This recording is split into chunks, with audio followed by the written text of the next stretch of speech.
lalu mulai bergumam pelan. Ada energi aneh yang memancar dari manik-manik itu. Rosa berniat memeriksanya, tapi Katal langsung melarang. Dia bilang biar dia sendiri saja yang mencari tahu. Katal berniat menyelidiki batu itu sendiri. Dia lalu bertanya pada Rosa apakah ada tugas baru untuknya.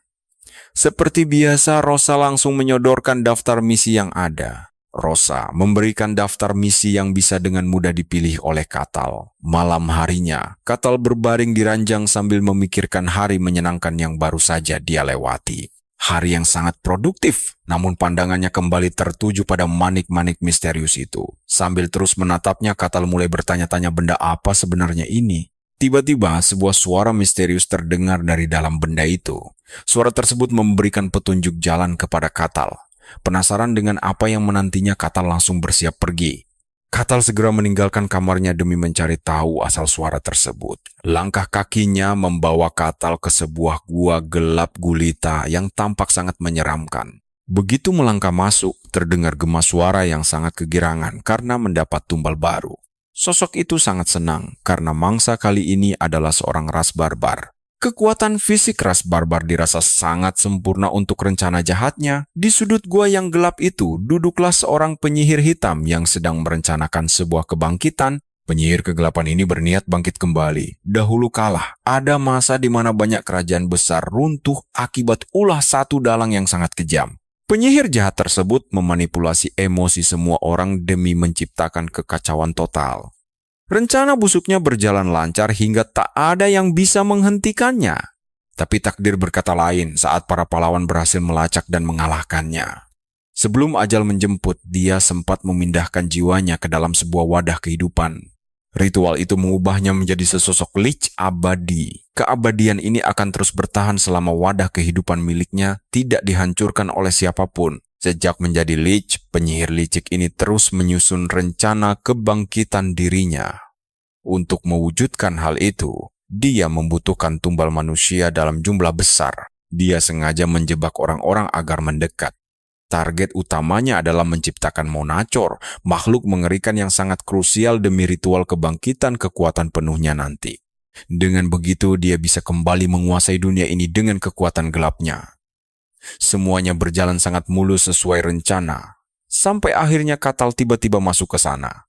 Tapi tunggu dulu, entah bagaimana Katal malah nyasar ke markas rahasianya. Sang lich bingung kenapa ras barbar bisa sampai ke tempat terpencil ini. Padahal mereka jarang sekali turun dari wilayah utara.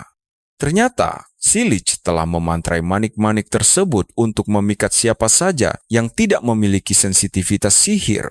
Karena Katal bisa sampai masuk ke wilayah kekuasaannya, lich itu sangat yakin kalau prajurit barbar ini sama sekali tidak bisa merasakan hawa keberadaan energi mistis. Katal kemudian membuka sebuah pintu raksasa dan melangkah masuk ke ruangan tempat sang lich menunggu. Katal cukup terkejut saat melihat sosok lich asli di depannya. Selama ini dia selalu tertarik dengan monster jenis lich karena mereka biasanya menjadi bos penjahat paling keren di dalam dunia fantasi game. Sadar bahwa Katal sama sekali tidak terpengaruh oleh sihir manik-maniknya, sang lich langsung waspada dan bertanya dengan nada mengancam tentang siapa identitas aslinya. Katal akhirnya menyadari kalau lich sialan ini telah menggunakan trik murahan tadi untuk menjebak orang-orang masuk ke perangkapnya. Sementara itu, si lich masih kebingungan. Dia tidak bisa mendeteksi energi sihir apapun dari dalam tubuh Katal. Karena pemuda itu tidak mempan dihipnotis, si lich mulai membuat asumsi lain. Dia mengira Katal pasti sedang membawa sebuah artefak pelindung mental tingkat tinggi, apalagi aura artefaknya sangat samar hingga tidak bisa dia rasakan sama sekali. Namun dia heran, bagaimana bisa seorang barbar miskin dari utara memiliki benda seberharga itu. Menanggapi hal tersebut, Katal hanya meresponsnya dengan santai saja. Katal berterus terang bahwa dia tidak membawa artefak pelindung apapun. Tentu saja, sang lich tidak mempercayainya dan memutuskan untuk langsung menyerang Katal saja. Dia ingin menghancurkan Katal dengan kekuatan fisiknya. Lich itu segera memanggil kawanan monster tengkorak miliknya. Pasukan mayat hidup itu langsung berlari menyerbu Katal. Namun pertarungan ini berakhir sama persis seperti di dalam dungeon dulu. Katal menghabisi para tengkorak itu hanya dengan satu hantaman keras saja. Lich itu terkejut melihat kekuatannya, namun segera membangkitkan lebih banyak tengkorak lagi. Dia memerintahkan pasukannya untuk mencabik-cabik tubuh Katal tanpa ampun sama sekali. Tapi yang dibutuhkan Katal untuk menghancurkan mereka semua hanyalah satu pukulan telak yang sangat bersih. Dalam sekejap mata, seluruh pasukan tengkorak itu hancur lebur. Katal melibas habis setiap monster yang dikirim ke arahnya. Jujur saja, Katal merasa agak kecewa karena monster-monster ini ternyata tidak lebih kuat dari yang ada di dungeon. Dia mengira Sang Lich setidaknya bisa mengendalikan para tengkorak itu dengan sihir yang jauh lebih hebat. Kini, Sang Lich dibuat benar-benar melongo terkejut. Karena merasa harga dirinya terluka, dia memutuskan untuk mengeluarkan kartu as miliknya.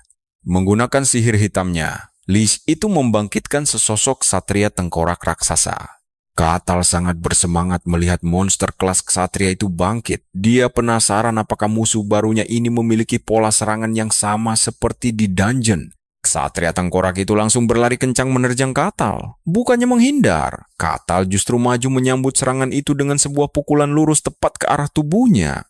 Pukulan telak itu mendarat tepat di bagian tengah tubuh sang satria. Ajaibnya, meski menerima hantaman sekuat itu, monster tersebut ternyata masih bisa berdiri kokoh. Katal merasa senang karena satria yang ini terbukti jauh lebih tangguh dibanding monster sebelumnya. Di sisi lain, Sang Lich terus mengerahkan seluruh mana miliknya. Dia mati-matian memperkuat sihirnya agar satria tengkorak itu terus bertarung. Monster tersebut kembali menerjang maju ke arah Katal dengan gerakan yang jauh lebih cepat. Kali ini, Katal mengincar bagian kepala si ksatria tengkorak. Tanpa menunggu lama, dia langsung menghancurkannya berkeping-keping hanya dengan satu hantaman fatal saja.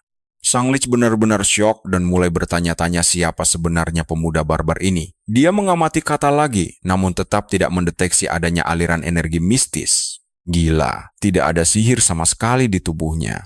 Lich itu juga yakin Katal tidak memakai artefak karena tidak ada mana yang terdeteksi dari perlengkapannya. Dia akhirnya tersadar akan kenyataan pahit bahwa Katal bertarung murni mengandalkan kekuatan fisiknya yang luar biasa kasar. Sungguh kemampuan monster yang tidak masuk akal. Sadar bahwa Katal adalah lawan yang istimewa, si Lich memutuskan untuk turun tangan sendiri menghadapinya. Dia mulai memusatkan seluruh konsentrasi sihir hitamnya untuk bertarung. Aura kegelapan yang sangat pekat langsung menyelimuti seluruh ruangan. Katal tampak kagum melihat pemandangan itu, namun Sang Lich mengira pemuda itu sedang ketakutan setengah mati. Sambil tertawa licik, dia menyuruh Katal bersiap mati karena telah berani mengusik wilayahnya. Namun, Katal dengan santai menyangkal tuduhan tersebut. Katal awalnya cuma berkeliaran sebelum terpikat oleh bola ajaib itu. Dia menyalahkan Silih karena menyebarkan bola-bola sialan itu kemana-mana. Silih langsung menyuruh Katal diam. Dia menyatakan dirinya adalah penyihir agung bernama Kartos, sosok yang dulu menaklukkan berbagai kerajaan. Kini dia siap beraksi lagi.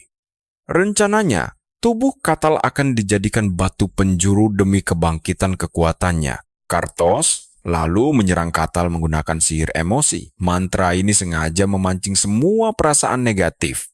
Pikiran Katal pun perlahan terkikis. Begitu yakin korbannya sudah tunduk, Kartos segera membawanya pergi. Dia ingin mempelajari rahasia Katal lebih dalam di ruang kerjanya. Kartos lalu menyuruh anak buah tengkoraknya untuk melumpuhkan Katal. Tapi tunggu dulu, sekali tendang, tengkorak itu langsung hancur berkeping-keping. Kartos sampai nyaris kencing di celana melihatnya. Dia syok setengah mati. Sihir pengendali pikiran andalannya yang super mulus itu mendadak tidak berguna di depan Katal. Katal justru sangat kecewa. Musuhnya ternyata pengecut yang hanya berani mengirim kroco alih-alih bertarung sendiri. Ejekan santai Katal benar-benar menusuk harga diri Kartos. Jiwanya serasa tercabik-cabik mendengar ucapan itu. Sebagai makhluk emosional, manusia harusnya langsung takluk. Tapi Katal malah memberi saran konyol agar Kartos memakai sihir bola api. Kartos sangat tersinggung. Di matanya, sihir pengendali pikiran miliknya jauh lebih hebat dibanding mantra murahan seperti itu.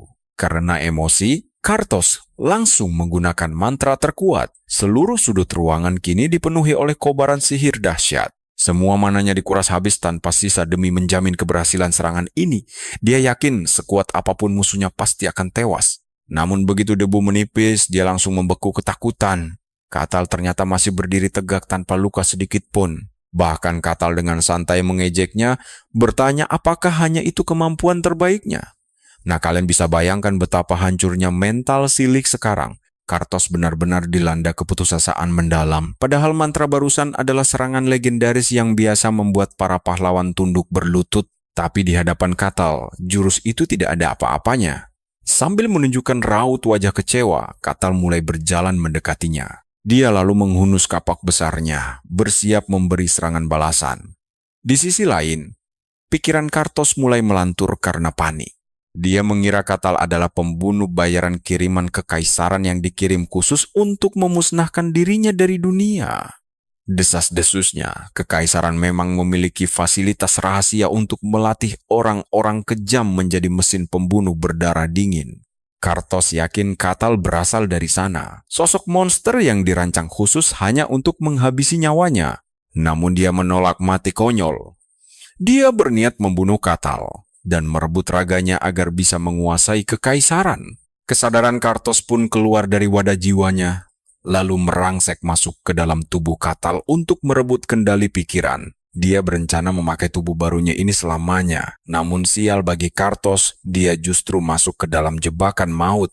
Di dalam alam bawah sadar Katal, dia sama sekali tidak menemukan rahasia apapun terkait kekaisaran. Bahkan tidak ada ruang sedikit pun bagi jiwanya untuk menetap karena kehabisan energi.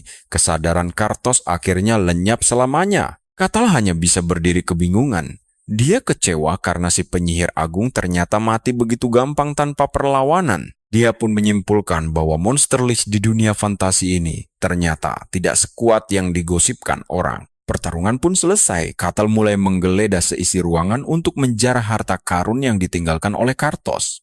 Dia mengambil tongkat sihir milik musuhnya, lalu mencopot batu permata berharga di sana untuk dia simpan sendiri. Katal juga menemukan sebuah guci misterius wadah jiwa Kartos. Dia berniat membawanya pulang agar bisa diperiksa oleh Rosa. Selesai mengemasi semua jarahan berharga, dia pun bersiap pergi. Namun firasatnya terus mengatakan ada sesuatu yang tertinggal. Dia memutuskan untuk memeriksa kembali area sekitarnya. Dan coba tebak, dia justru menemukan sebuah pintu masuk ke ruangan rahasia. Setelah menjebol pembatas sihirnya, Katal masuk dan terkejut melihat banyak orang yang disekap di dalam sana. Sayangnya mereka semua hanya diam mematung akibat sisa kutukan Kartos. Katal mencoba menyadarkan mereka namun usahanya gagal. Karena tidak tahu cara menyembuhkannya, Katal bergegas kembali ke asosiasi untuk segera melaporkan temuan gawat ini. Beberapa saat kemudian Katal sudah tiba di aula asosiasi sambil membawa semua barang bukti dari ruang rahasia. Kedatangannya disambut gembira oleh Rosa yang mengira dia akan meminta misi baru. Tapi Katal justru membawa kabar buruk. Rosa pun penasaran. Katal menjelaskan bahwa masalah darurat ini berkaitan erat dengan bola misterius yang dia temukan kemarin. Katal menceritakan semuanya.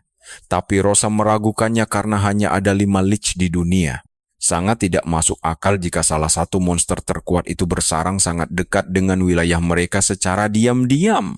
Karena Rosa terus membantah, Katal langsung menunjukkan wadah jiwa yang dia bawa agar gadis itu bisa memeriksanya sendiri. Setelah melihatnya secara langsung, barulah Rosa tersadar dengan wajah pucat bahwa seluruh ucapan Katal memang benar adanya. Katal pun menjelaskan, dia juga memberitahu Rosa bahwa masih ada orang di ruangan Kartos. Tapi Katal tidak bisa membantu mereka, makanya mereka ditinggalkan di sana. Saat itulah Rosa tersadar kasus orang hilang belakangan ini akhirnya terjawab. Selama ini mereka sama sekali tidak bisa menemukan petunjuk apapun. Masalah ini ternyata jauh lebih gawat dari dugaan. Tanpa membuang waktu, Rosa langsung menghubungi kapten penjaga yang segera datang dengan tergesa-gesa.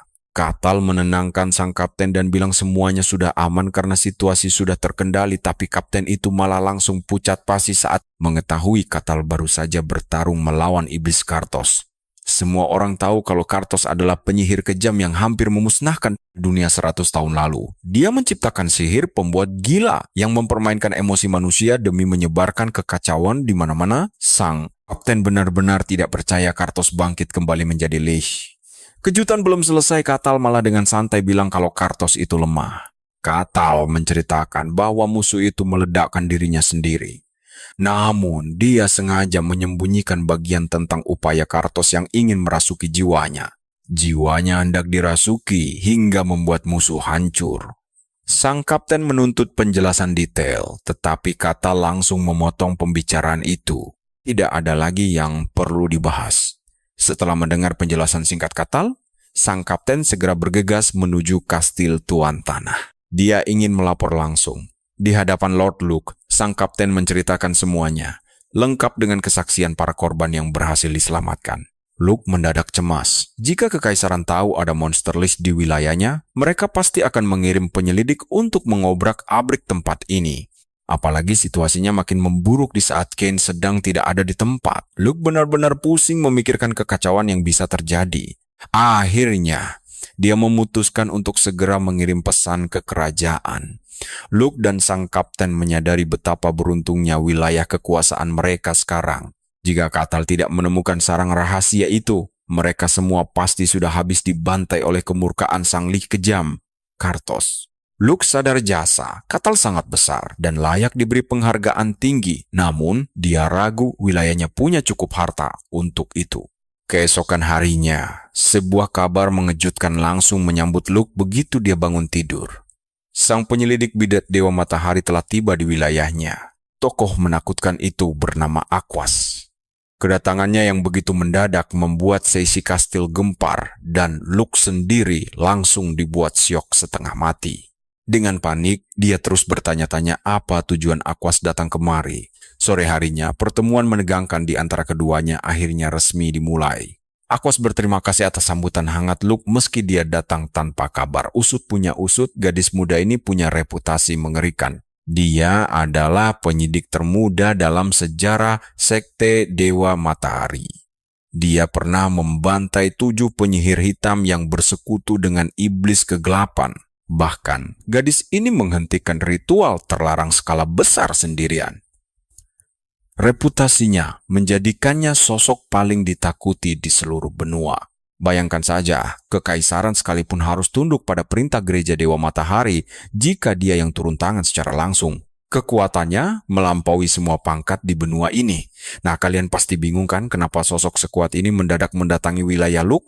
Aquas kemudian mengaku bahwa dia mendengar rumor yang sangat menarik di sini. Luke buru-buru menegaskan kalau masalah dungeon sudah tuntas. Dia mencoba memancing informasi untuk mengetahui apakah gadis itu sudah mendengar tentang kemunculan monster lich wak belum di wilayahnya.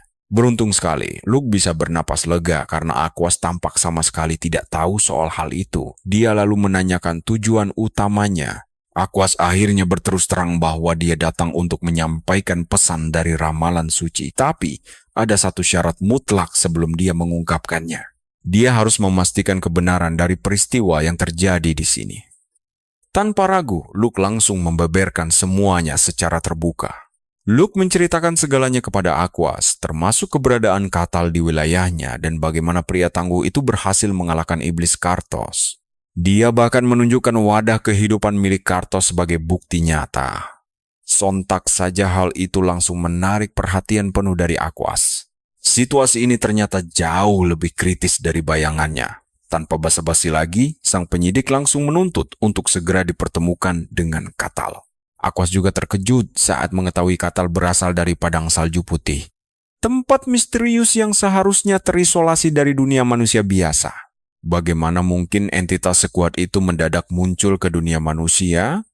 Apalagi Katal terbukti mampu membantai lich legendaris dengan sangat mudah. Aquas mulai sangat yakin bahwa ramalan suci menuntunnya ke tempat ini justru karena takdirnya terikat dengan keberadaan Katal. Di sisi lain, Katal sedang berada di kamarnya sambil menatap tajam permata misterius yang dia ambil dari sarang Kartos. Dia yakin benda itu adalah artefak sihir kuno, tapi dia tidak tahu fungsinya. Katal berniat menanyakannya pada penyihir yang ditemuinya. Tiba-tiba pintu kamarnya diketuk. Sang kapten muncul membawa pesan mendesak bahwa Aquas ingin segera menemuinya di gereja Dewa Matahari. Tanpa mengulur waktu, Katal langsung bersiap-siap. Dia berjalan bersama sang kapten menyusuri jalanan kota menuju gereja megah tersebut. Begitu sampai di depan pintu masuk, sang kapten pamit dan meminta Katal masuk sendirian karena nanti akan ada pemandu di dalam.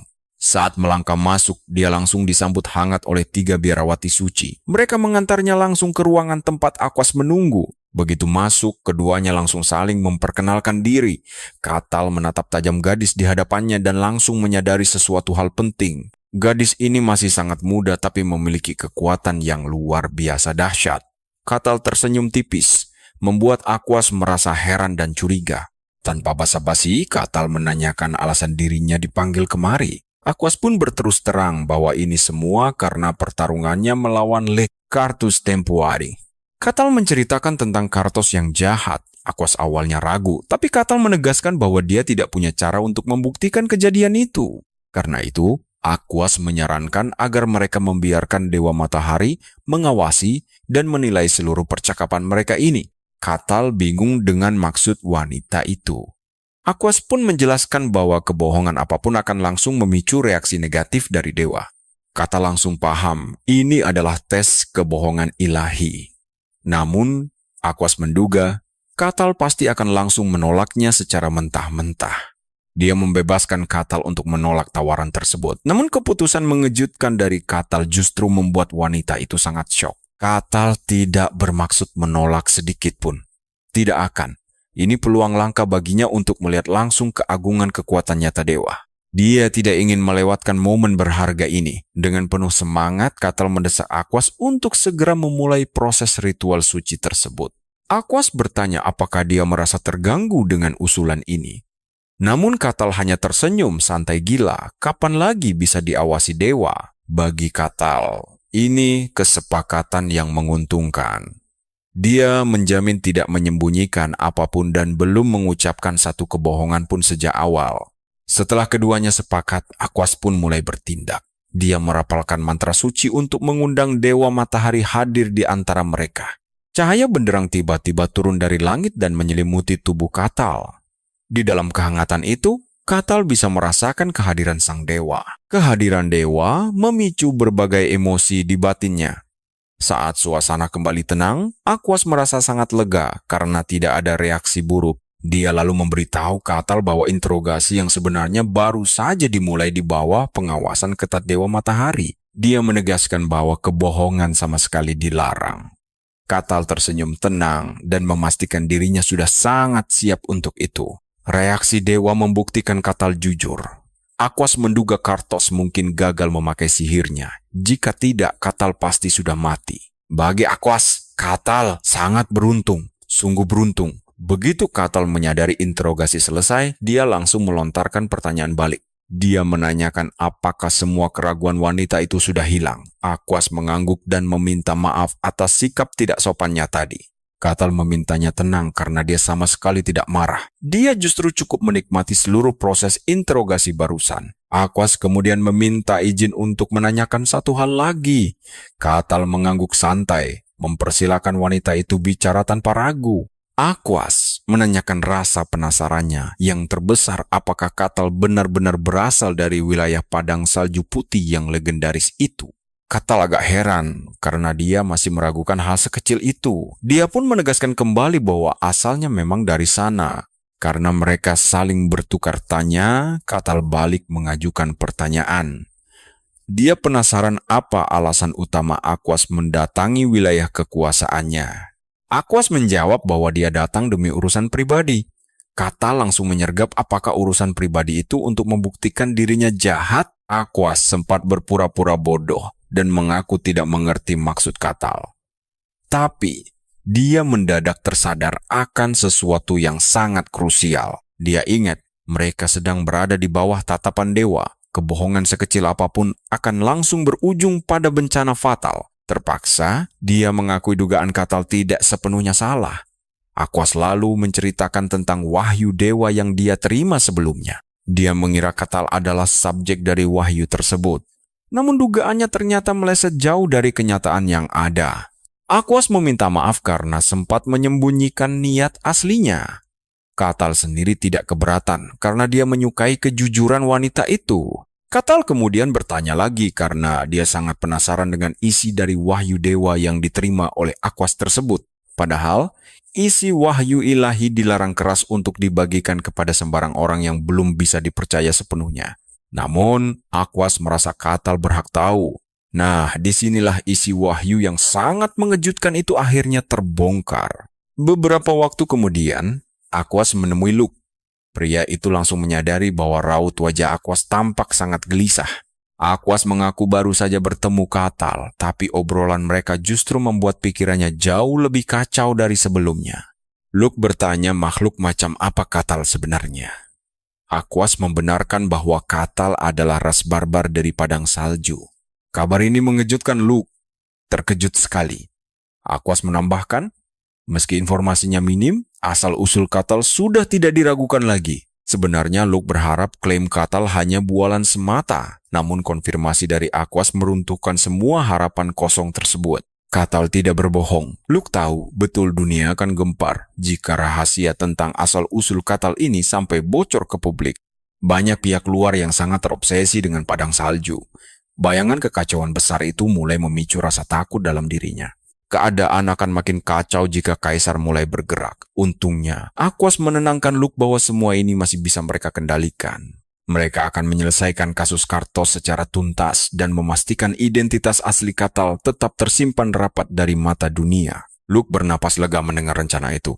Namun di sisi lain, dia cemas jika semua orang barbar ternyata sekuat Katal. Pikiran konyol itu langsung ditepisnya. Jika memang begitu, mereka pasti sudah lama keluar dan menjajah seluruh dunia ini. Semua orang tahu bahwa kaum barbar memang memiliki fisik yang luar biasa kuat, tapi otak mereka sangat tumpul. Namun Luke sadar betapa mengerikannya jika suatu hari ras haus darah tersebut mendadak memiliki kecerdasan berpikir yang tinggi. Luke lalu berkata kepada Akwas, dia mendengar kabar tentang Raja Barbar saat ini. Sosoknya sangat berbeda tangguh, kuat, sekaligus berotak cerdas. Akwas mengaku baru sekali bertemu langsung dengan sang raja. Meski begitu, dia bisa memastikan satu hal penting. Firasat Luke benar. Raja itu jauh berbeda dari rakyatnya yang gampang dibodohi. Luke pun langsung merespons dengan serius. Menurutnya, bakal sangat gawat kalau Katal sampai bertemu raja itu. Apalagi hubungan kaum barbar dengan para pemuja dewa sedang retak. Kekuatan barbar yang kian tumbuh kini jadi ancaman nyata. Di tengah obrolan, Luke tiba-tiba menanyakan satu hal sensitif. Dia penasaran soal wahyu ilahi itu. Mengapa Akwas harus menemui Katal sendirian? Akwas berdalih, ingin memastikan kebenaran. Jawaban itu jelas memicu rasa penasaran Luke yang semakin menjadi-jadi. Akhirnya, Akwas pun terpaksa jujur mengungkap niat aslinya. Dia ingin memastikan jati diri Katal. Apakah dia manusia tulen atau justru iblis yang sedang menyamar? Akwas akhirnya menyerah. Dia membongkar isi ramalan rahasia yang mengerikan itu. Sontak, Luke langsung syok mendengarnya. Pikiran Luke berkecamuk hebat. Kenapa takdir kejam seperti ini harus terjadi?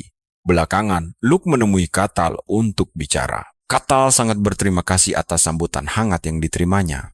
Namun dia heran, kenapa tiba-tiba dipanggil ke ruangan ini? Luke mengaku ada hal krusial yang harus dibahas.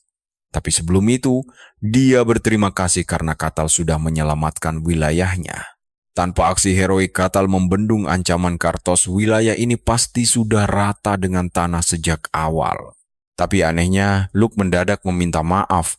Sikap tidak terduga ini tentu saja membuat Katal mengernyitkan dahi kebingungan.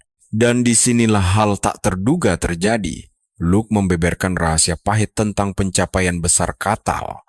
Mengalahkan monster legendaris itu jelas prestasi luar biasa. Namun, Luke tahu betul informasi ini sangat berbahaya jika bocor. Kaisar tidak boleh tahu kekuatan Katal. Penguasa tamak itu pasti akan langsung turun tangan mengacaukan segalanya. Luke berharap Katal bersedia merelakan ketenarannya demi keselamatan bersama.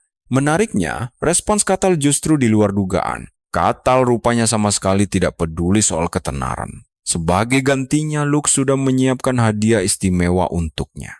Luke meletakkan sebuah kantong kulit misterius di atas meja. Ini hadiah khusus sekaligus permintaan maaf darinya. Luke meyakinkan bahwa itu bukan kantong biasa. Dia menyuruh Katal untuk langsung membukanya dan memeriksa bagian dalamnya. Coba tebak isinya. Ternyata itu adalah kantong dimensi ajaib untuk menyimpan berbagai barang tanpa batasan ukuran. Kapasitas ruang di dalam kantong ajaib itu sangat fantastis. Kira-kira setara dengan ukuran kamar tempat mereka bicara. Katal langsung terpukau. Ini pertama kalinya dia melihat langsung benda legendaris dengan teknologi sihir spasial secanggih ini. Luke menjelaskan, bahkan jika barangnya lebih lebar dari mulut kantong, benda itu akan tetap terhisap masuk. Untuk membuktikannya, Luke langsung mengambil kapak raksasa miliknya. Dia mencoba menjejalkan senjata besar itu ke lubang kantong. Awalnya terlihat mustahil muat, tapi tiba-tiba kapak raksasa itu langsung tersedot lenyap ke dalam kantong tanpa sisa. Luke bilang jika ingin mengeluarkan barangnya lagi cukup bayangkan saja. Katal langsung mencobanya sendiri dan berhasil seketika. Keberhasilan kilat ini membuat Katal terbelalak heran. Luke tersenyum puas, menegaskan hadiah ini sangat layak untuknya. Katal menyukai kantong itu dan berjanji akan menggunakannya dengan bijak. Luke pun bernapas lega mendengarnya. Satu masalah selesai. Namun, masih ada satu ancaman mengerikan lagi yang terus membayangi pikiran sang penguasa wilayah. Ramalan Aquas terus berputar di dalam kepalanya. Kejahatan besar dikabarkan bakal segera turun mengacaukan seluruh wilayah mereka. Laporan Cain memperburuk situasi. Banyak monster liar bermunculan entah dari mana, membuat keadaan semakin genting dan kacau. Kejahatan ini akan melanda wilayah Barkin terlebih dahulu, sebelum akhirnya menyebar luas ke seluruh penjuru dunia. Biasanya, desa-desa di wilayah ini saling terhubung erat. Mereka selalu rutin bertukar kabar setiap hari tanpa absen. Namun secara mendadak, salah satu desa tiba-tiba putus kontak. Awalnya warga sekitar tidak menaruh curiga. Setelah berhari-hari hening, beberapa pengintai dikirim untuk menyelidiki situasi di sana. Sayangnya, mereka pun tidak pernah kembali. Sang penguasa lantas mengirim pasukan patroli bersenjata lengkap. Tragisnya, nasib mereka pun tetap sama saja, lenyap. Keadaan makin mencekam. Di saat bersamaan Katal mendatangi Gwil dan mendengar kabar tentang desa misterius yang hilang itu. Dia ditugaskan untuk pergi ke sana dan menyelidiki situasinya. Kebetulan, imbalan yang ditawarkan untuk misi ini sangat menggiurkan. Bayaran tinggi itu langsung memicu minat Katal. Dia pun memutuskan mengambil pekerjaan berbahaya ini tanpa ragu. Sebelum berangkat, Katal mendadak mengganti setelan bajunya. Penampilan barunya yang tiba-tiba ini membuat Hayes melongo heran. Katal berdalih baju lamanya sudah mulai robek. Hayes pun memuji desain unik dari setelan baru kawannya itu. Hayes sebenarnya berniat ikut bergabung, namun dia bingung kenapa dua rekan mereka yang lain belum juga kelihatan. Hayes menduga mereka sengaja membolos meskipun info misi sudah disebarkan. Katal pun mulai menyadari ada yang tidak beres. Ternyata petualang lain yang ikut misi ini sangat sedikit, padahal imbalan uang yang ditawarkan terbilang lumayan besar. Saat Katal menghitung jumlahnya, dia sadar bahkan tidak ada 10 petualang yang mendaftar untuk misi ini. Hayes lalu berbisik bahwa misi ini agak sulit, membuat Katal terkejut. Padahal menurut Katal, misi ini terdengar cukup sederhana. Hayes setuju, tapi rumor tentang para penjaga yang pergi dan tidak pernah kembali membuat semuanya rumit. Katal tetap merasa aneh, tidak peduli seberapa bahayanya misi ini, dia mengira minimal 10 orang akan tetap datang. Disinilah kejutan besarnya dimulai, ketika Hayes membisikkan sebuah gosip baru yang baru saja beredar luas. Kabarnya, Aquas akan ikut mendampingi mereka. Pantas saja para petualang lain langsung mundur karena mereka terlanjur ketakutan. Hayes bahkan ngeri jika Aquas tiba-tiba menghancurkan kepalanya. Namun Katal menenangkannya. Semua akan baik-baik saja. Katal meyakinkan bahwa Aquas sebenarnya sangat sopan dan baik hati. Hayes tentu saja syok mendengar pujian tersebut. Pujian itu membuat Hayes penasaran. Va bertanya, apakah Katal mengenalnya? Yang langsung dijawab ya. Katal mengaku bahwa Aquas adalah temannya, membuat Hayes semakin tidak percaya. Tepat saat itu, sosok yang dibicarakan muncul dan Katal langsung menyapanya. Katal menyebutnya sebagai teman, tapi Aquas membalas dingin dia tidak ingat pernah berteman dengannya. Katal langsung terdiam, tersenyum malu-malu, lalu memberanikan diri untuk bertanya apakah Aquas mau menjadi temannya sekarang. Namun, sebelum memberi jawaban, Aquas malah bertanya, apakah Hais adalah penyembah dewa Kolosia, dewa yang sepenuhnya berbeda dari yang disembah olehnya. Katal terkejut karena Aquas bisa merasakan keyakinan Hais dengan begitu mudah. Dia pun bertanya dengan nada heran, apakah ada masalah jika Hais menyembah dewa lain? Aquas menjawab tidak, sebab para pengikut Kolosia saat ini sedang dalam masa istirahat. Tapi, mereka yang berpangkat tinggi tetap bebas bergerak. Selagi Katal dan Aquas asyik mengobrol, Hayes berdiri di kejauhan dengan tubuh gemetar karena sangat gugup. Tak lama kemudian kapten penjaga akhirnya datang, menyambut para petualang yang menerima tugas ini. Setelah memastikan semua orang siap, dia mengajak mereka segera berangkat. Dalam perjalanan menuju desa tersebut, Katal merasa misi ini mirip seperti sebuah penyerbuan.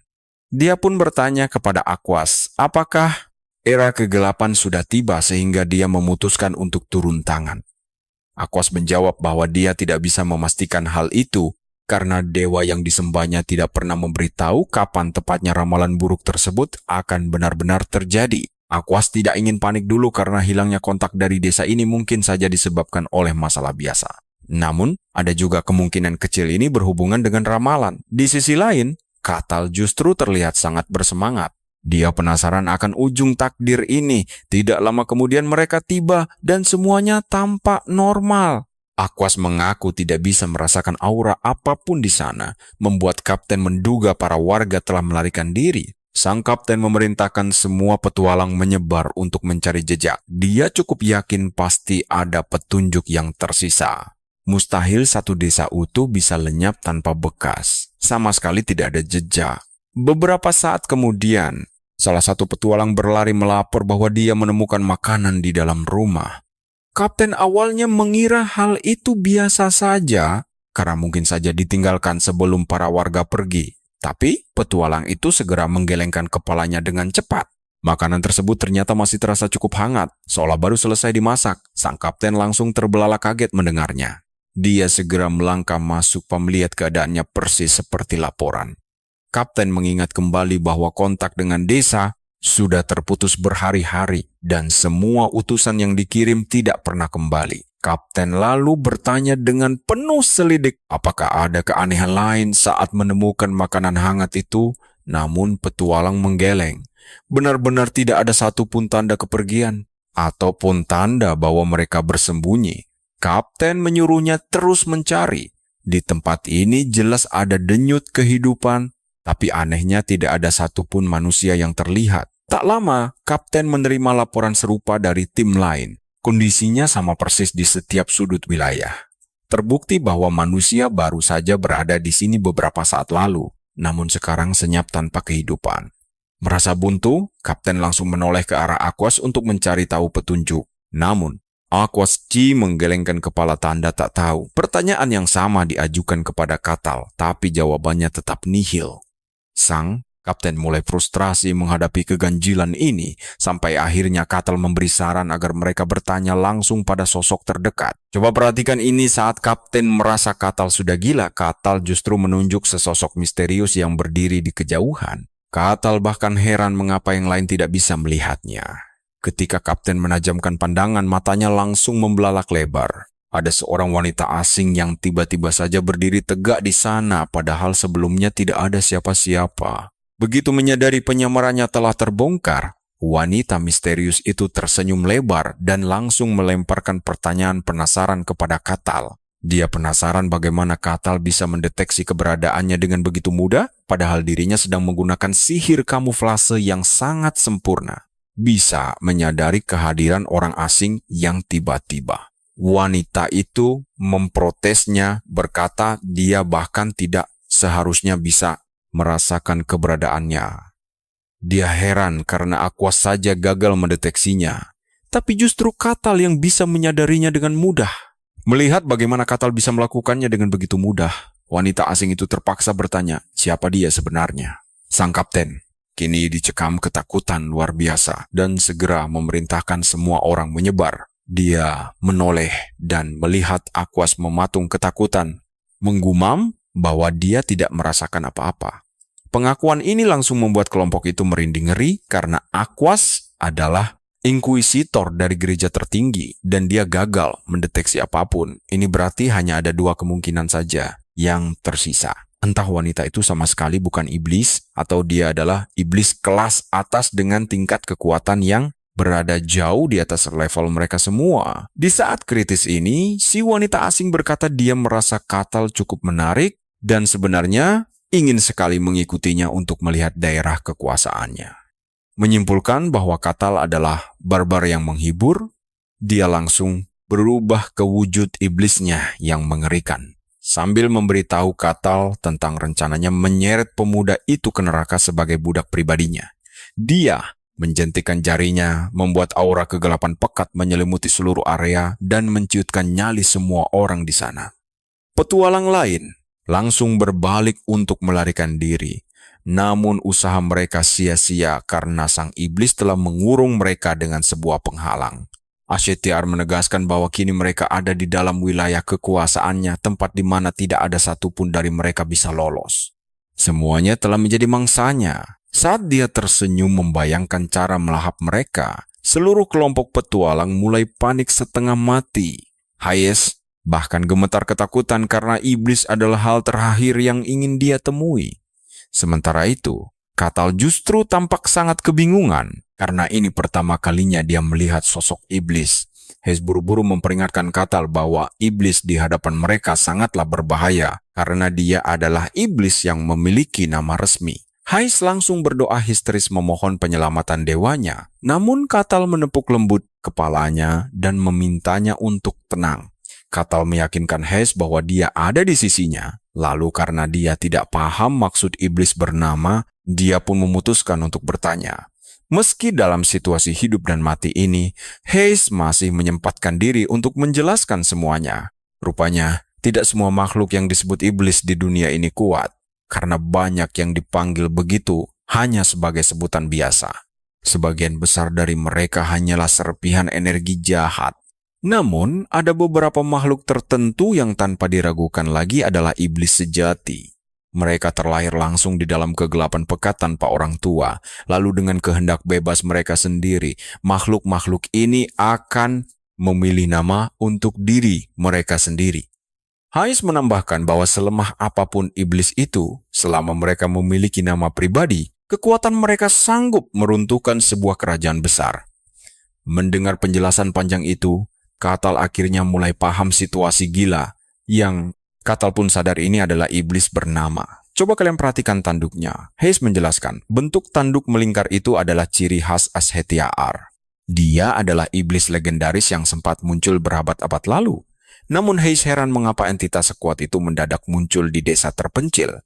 Katal menyentuh penghalang itu dan menyadari strukturnya sangat padat. Hayes memperingatkan bahwa mereka tidak akan bisa menghancurkannya karena seluruh wilayah desa ini telah sepenuhnya dikuasai sang iblis. Satu-satunya jalan keluar untuk menyelamatkan diri mereka hanyalah dengan mengalahkan makhluk itu. Katal akhirnya mengerti gambaran besarnya, namun bukannya langsung menyerang. Dia malah memilih untuk diam mengamati dan menonton situasi sedikit lebih lama lagi. Hayes pun melongo tak percaya melihat Katal masih sempat-sempatnya bersikap santai seperti itu. Di sisi lain arena, Aquas dan Ashetiar tampak sedang berkonfrontasi sengit. Iblis itu tersenyum licik sambil menyindir bahwa Aquas harusnya merasa aneh melihat ada tanda-tanda kehidupan di desa ini, padahal tidak ada satupun manusia yang tersisa. Ashetiar menjelaskan bahwa ini hanyalah trik ilusi iblis sederhana yang biasa dia gunakan untuk mempermainkan mangsanya. Aquas terlihat sangat geram, namun sang iblis sama sekali tidak peduli. Selagi mereka berdua berdebat, Katal malah asik menonton pertunjukan itu seolah-olah berasa nonton bioskop gratisan nih. Dan karena dia iblis bernama, ritual pemanggilannya pasti membutuhkan tumbal dalam jumlah yang luar biasa banyak. Sangat mustahil jika hanya mengandalkan populasi satu desa kecil ini untuk bisa melengkapi seluruh syarat ritual mengerikan tersebut. Ditambah lagi, fakta bahwa sang iblis bisa mengklaim wilayah kekuasaannya tanpa disadari siapapun adalah sesuatu yang hampir mustahil. Aquas kini dilingkupi rasa penasaran dan keputusasaan tentang bagaimana sebenarnya cara iblis sekuat ini bisa turun ke dunia fana. Ashtiar tertawa mengejek ke arah Aquas, menegaskan bahwa dia tidak akan pernah membocorkan rahasia tentang proses kedatangannya ke dunia. Mendengar itu, Aquas mengumpatnya sebagai anjing kotor, namun Ashtiar hanya membalasnya dengan tawa geli sebelum mendadak menatap tajam ke arah Aquas dengan sangat serius, lalu menanyakan apakah wanita itu benar-benar yakin dewanya sanggup menyelamatkan nyawanya sekarang. Sang iblis kemudian berbisik bahwa dunia fana ini sudah mulai retak dan tidak lagi menjadi milik ras manusia sepenuhnya. Dulu, berabad-abad yang lalu, manusia dan para dewa memang sempat bersatu untuk memerangi kejahatan besar hingga akhirnya meraih kemenangan. Setelah kejahatan itu berhasil dikalahkan, eksistensi mereka langsung dibuang ke dimensi lain. Namun Ashtiar telah bersabar menunggu hari kebangkitannya. Sebagai iblis pengendali gravitasi yang legendaris, dia kini berencana untuk memulai kembali peperangan kuno itu dari awal lagi. Kali ini dia benar-benar mengincar kemenangan. Aquas dengan marah menegaskan pada Ashtiar kalau iblis sepertinya tidak punya hak atas dunia ini. Dunia ini hanya milik manusia dan para dewa. Sambil merapalkan sihir, Aquas menyuruh Ashtiar kembali ke neraka, tempat asal monster itu. Dengan amarah membara, Aquas memanggil baju zirah emasnya. Dia menawan, tapi lawannya tak gentar. Ashtiar sama sekali tidak takut menghadapinya. Tanpa buang waktu, Aquas langsung menerjang maju, berniat menebas sang iblis dengan senjatanya. Tapi dia dengan mudah menghindar sambil terus bermain-main. Bentrokan dahsyat mereka membuat semua orang menutup telinga karena kesakitan. Ashtiar mulai serius, dia mengeluarkan senjatanya sendiri. Aquas pun langsung menerjang ke arah sang iblis lagi. Namun sebelum serangannya mendarat, iblis itu menghilang. Dia muncul di belakang Aquas dan langsung mengayunkan senjatanya. Dia siap menghancurkannya. Beruntung, Aquas sempat bertahan tepat waktu sebelum serangan fatal itu mendarat. Namun tamengnya bergetar hebat. Tekanan dahsyat dari Ashtiar sukses mendorong tubuhnya jauh ke belakang. Nah, perhatikan baik-baik, disinilah Aquas akhirnya terpaksa mengeluarkan kekuatan rahasianya, kitab suci. Dia melantunkan ayat suci untuk mendongkrak kekuatannya, membuat Ashtiar terpaksa mundur beberapa langkah. Iblis itu cukup kagum karena Aquas mampu menguasai kitab suci tersebut. Meski masih sangat muda, Aquas tidak berniat menurunkan tempo pertempuran. Dia kembali merapalkan ayat lain untuk memperbesar aliran mananya. Dengan kekuatan baru yang meluap-luap ini, dia langsung menerjang maju lagi, mencoba menumbangkan Ashtiar dalam satu serangan. Sayang, iblis itu melompat mundur, lalu melepaskan serangan balasan telak. Serangan itu sukses menghempaskan Aquas hingga terjatuh. Sambil mandi keringat, Aquas benar-benar bisa merasakan betapa mengerikannya kekuatan sang iblis. Tapi dia belum menyerah. Aquas segera bangkit dan kembali menyerang sekuat tenaga. Keduanya pun kembali bentrok di udara, menciptakan gelombang kehancuran dahsyat yang menghancurkan tanah layaknya ledakan nuklir. Bahkan para penonton bisa merasakan tekanan yang luar biasa itu. Di saat semua orang panik dan sibuk menyelamatkan diri, Catal justru terlihat sangat menikmati setiap detik pertempuran ini. Hayes menyadari ketertarikan rekannya itu dan langsung menyarankan agar Catal segera turun tangan membantu Aquas. Catal mengaku kalau membantu Aquas adalah hal yang sangat mudah baginya. Namun dia tiba-tiba melontarkan pertanyaan yang membuat Hayes tercengang. Kenapa juga dia harus membantunya?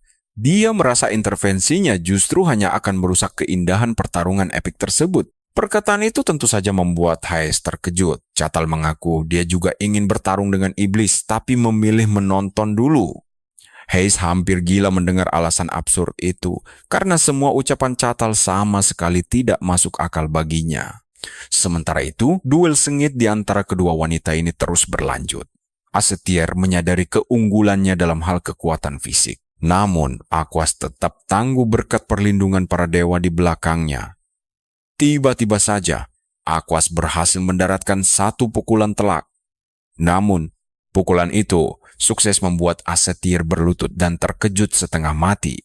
Iblis itu terpaksa mundur untuk mengatur kembali strateginya. Tapi tebak apa yang terjadi? Iblis licik ini malah memutuskan untuk memakai cara paling kotor demi menang. Seketika, dia berbalik membelakangi Aquas dan melesat cepat ke arah para petualang lemah yang sedang menonton dari kejauhan. Sebelum sempat membantai mereka, Aquas berhasil menyusul dan langsung menahan serangan iblis licik itu menggunakan tamengnya. Aquas sangat murka melihat musuhnya menggunakan cara sekotor itu demi bisa mendapatkan kemenangan instan. Asetier tertawa terbahak-bahak dan bertanya, apakah Aquas benar-benar berharap seorang iblis sepertinya akan bertarung secara adil? Hal ini membuat Aquas semakin murka, hingga dia kembali merapalkan ayat suci berikutnya dari kitabnya. Sihir itu menciptakan kubah pelindung, lalu dia menyuruh para petualang segera masuk ke sana agar tetap aman. Tanpa ragu mereka langsung berlari masuk. Melihat itu Asetier malah mengejek Aquas yang terlalu naif membuang energinya. Aquas berteriak menyuruhnya diam sebelum kembali menerjang maju dengan kemarahan yang jauh lebih meluap-luap dari sebelumnya. Asetier juga terbang menyambutnya, namun tepat sebelum senjata mereka berbenturan, dia tiba-tiba melompat tinggi ke udara. Dia mengejek bahwa semua usaha Aquas sia-sia saja, lalu menyuruhnya mematikan kubah pelindung tersebut jika ingin menang. Tentu saja permintaan konyol itu membuat Aquas terkejut setengah mati. Bagaimana mungkin dia membiarkan orang-orang itu terancam? Melihat Aquas tidak mau diajak bekerja sama, Asetier memutuskan untuk segera mengakhiri riwayat gadis suci itu. Dia melayang tinggi ke angkasa bersiap untuk menunjukkan arti dari kekuatan iblis yang sesungguhnya. Aura kegelapan pekat terpancar hebat dari tubuhnya langsung menekan mental Aquas hingga dia kesulitan untuk berdiri tegak. Di tengah kepanikannya, Asetier tiba-tiba melesat menyerang. Beruntung, Aquas masih sempat menghindar di detik-detik terakhir. Hantaman dahsyat iblis itu menghancurkan tanah di sekitarnya, tapi teror belum usai karena Asetier kembali mendekat dengan tatapan mengancam. Ketakutan mendalam mulai menyelimuti diri Aquas saat menyadari perbedaan kekuatan mereka yang terlampau jauh. Dia mencoba melantunkan ayat suci lagi untuk menyelamatkan diri, tapi Asetier langsung membungkam mulutnya dengan paksa. Untuk menghentikannya, Asetier langsung menjatuhkan Aquas ke tanah dan mendominasinya habis-habisan. Namun, sebelum dia sempat menghabisi nyawa Aquas, gadis itu berhasil bangkit dan menahan serangan menggunakan perisainya. Walau sudah berusaha keras, Asetier masih tetap unggul. Hingga akhirnya rantai gelap milik Asetier mengikat tubuh Aquas. Ketika sang pelayan dewa kehilangan kekuatannya, perisai pelindung para petualang pun mulai retak. Gawat, detik itu juga si petualang merasa bahwa ajal mereka sudah di depan mata. Asetier bahkan tersenyum lebar, memberitahu niatnya untuk melahap mereka semua sebagai cemilan setelah selesai membereskan Aquas yang menyebalkan. Iblis itu menyeret Aquas mendekat, bersiap menggigit lehernya demi mencicipi rasa darah seorang pelayan dewa. Tapi tiba-tiba tangan Katal mencengkeram pundak Asetier, menyuruh sang iblis untuk segera menghentikan tindakannya karena ini sudah cukup. Dia terkejut. Asetier benar-benar syok mendapati pria itu sudah berdiri santai di sisinya tanpa terdeteksi sama sekali. Tanpa basa-basi, Katal merenggut tubuh Asetier, lalu melemparkannya layaknya bola tenis. Iblis itu meluncur deras menghantam tanah, hingga memicu ledakan dahsyat yang menghancurkan area sekitar. Nah, lihat ini, Aquas melongo heran. Dia baru menyadari satu hal yang mengejutkan. Katal memang luar biasa kuat karena sebelumnya sanggup menumbangkan pendekar pedang tangguh bernama Kain dengan sangat mudah. Saat itulah Asetier bangkit, kembali berdiri sambil mengumpat kesal lantaran santapan lezatnya diganggu. Menanggapi amarah itu, Katal hanya berucap santai bahwa Aquas adalah temannya, jadi dia tidak mungkin membiarkan gadis itu mati begitu saja. Ucapan tersebut membuat Asetier makin murka dan menegaskan bahwa Katal telah melewati batas. Padahal awalnya dia berniat menjadikan Katal sebagai mainan barunya, namun Katal langsung menyela bahwa dia sama sekali tidak tertarik menjadi mainan iblis. Kejam, Asetier langsung menghunuskan senjatanya, bersiap untuk mengirim Katal ke akhirat karena berani menentangnya. Di sisi lain, Katal justru berpaling ke arah Aquas dan menyuruhnya mundur sejenak. Namun Aquas merasa ragu dan memperingatkan bahwa Katal tidak akan bisa menang. Katal hanya membalas bahwa meski tidak tampak meyakinkan, ia ini sebenarnya lumayan kuat. Aquas langsung menyela bahwa masalahnya bukan terletak pada seberapa kuat dirinya atau bukan Karena faktanya hanya kekuatan suci para dewa yang mampu melenyapkan iblis dari dunia ini. Itu adalah hukum mutlak. Sejak awal mula terciptanya dunia. Sulit dipercaya. Ditambah lagi, peluang mereka hampir tidak ada saat ini karena mereka sedang bertarung di wilayah kekuasaan musuh. Mendengar penjelasan panjang lebar itu, Katal dengan santai bertanya, apakah maksudnya hanya Tuhan yang sanggup mengalahkan iblis jahat? Pria itu enggan berdebat. Namun dia mengingatkan bahwa kondisi fisik gadis tersebut sekarang sedang tidak baik-baik saja, sehingga tidak banyak hal yang bisa diperbuat. Tapi Aquas bersikeras bahwa hanya dirinya lah satu-satunya harapan yang tersisa karena statusnya sebagai pelayan dewa. Katal sendiri cukup kagum melihat keteguhan hati Aquas meski tubuhnya sudah babak belur. Dia pun menepuk lembut kepala gadis itu karena keberaniannya, lalu memintanya untuk membiarkan dirinya yang maju bertarung. Katal tersenyum sambil berucap bahwa bertarung melawan iblis adalah salah satu impian terbesarnya. Mendengar bualan itu, Acediar tertawa terbahak-bahak dan mengejek bahwa Katal tidak akan pernah menang. Katal lantas menantangnya untuk membuktikan ucapan tersebut. Tanpa ragu, Acediar langsung bergerak dan membuka sebuah portal tepat di depan mata Katal demi meluncurkan serangan kejutan. Wajah iblis itu tampak sangat mengerikan saat bersiap melayangkan hantaman mematikan ke arah Katal. Aquas yang melihat hal itu seketika membeku ketakutan, padahal tanpa dia sadari, Katal sudah mempersiapkan kepalan tangannya. Begitu jarak Acediar sudah sangat dekat, Katal langsung melepas pukulan keras yang seketika menghancurkan seluruh bagian kepala si iblis hingga terlepas. Luar biasa. Momen ini sukses bikin Aquas terpaku bingung mencerna semuanya. Katal memang baru saja menghancurkan kepala iblis dengan satu pukulan biasa. Bahkan Katal sendiri agak terkejut, namun mendadak inti iblis dalam tubuh Acediar kembali memulihkan kepalanya. Dan kali ini wajahnya terlihat jauh lebih murka. Dia langsung berteriak menanyakan sosok asli Katal, yang kemudian dijawab dengan santai bahwa dirinya hanyalah seorang barbar biasa. Jelas saja Acediar tidak percaya dan langsung mengaktifkan mata iblis guna memeriksa aliran energi tubuh pria itu. Betapa terkejutnya dia saat mendapati Katal sama sekali tidak memiliki mana ataupun aura. Demi memastikan penglihatannya tidak salah, iblis wanita itu kembali membuka sebuah portal sihir, lalu tiba-tiba muncul di belakang Katal untuk melancarkan serangan mematikan. Di sisi lain, Katal sebenarnya merasa agak tidak enak jika harus memukul lawan yang berwujud seperti perempuan biasa, namun situasi memaksanya bertindak tanpa ragu. Hantam saja, kali ini tanpa ampun lagi, tinju. Katal langsung menghujam deras hingga menembus dada Acediar hingga membuatnya menjerit histeris. Detik berikutnya, Katal melempar tubuh iblis itu ke kejauhan dengan darah segar muncrat dari mulutnya. Acediar pun jatuh terkapar dengan luka yang sangat parah akibat dari satu hantaman fisik tadi.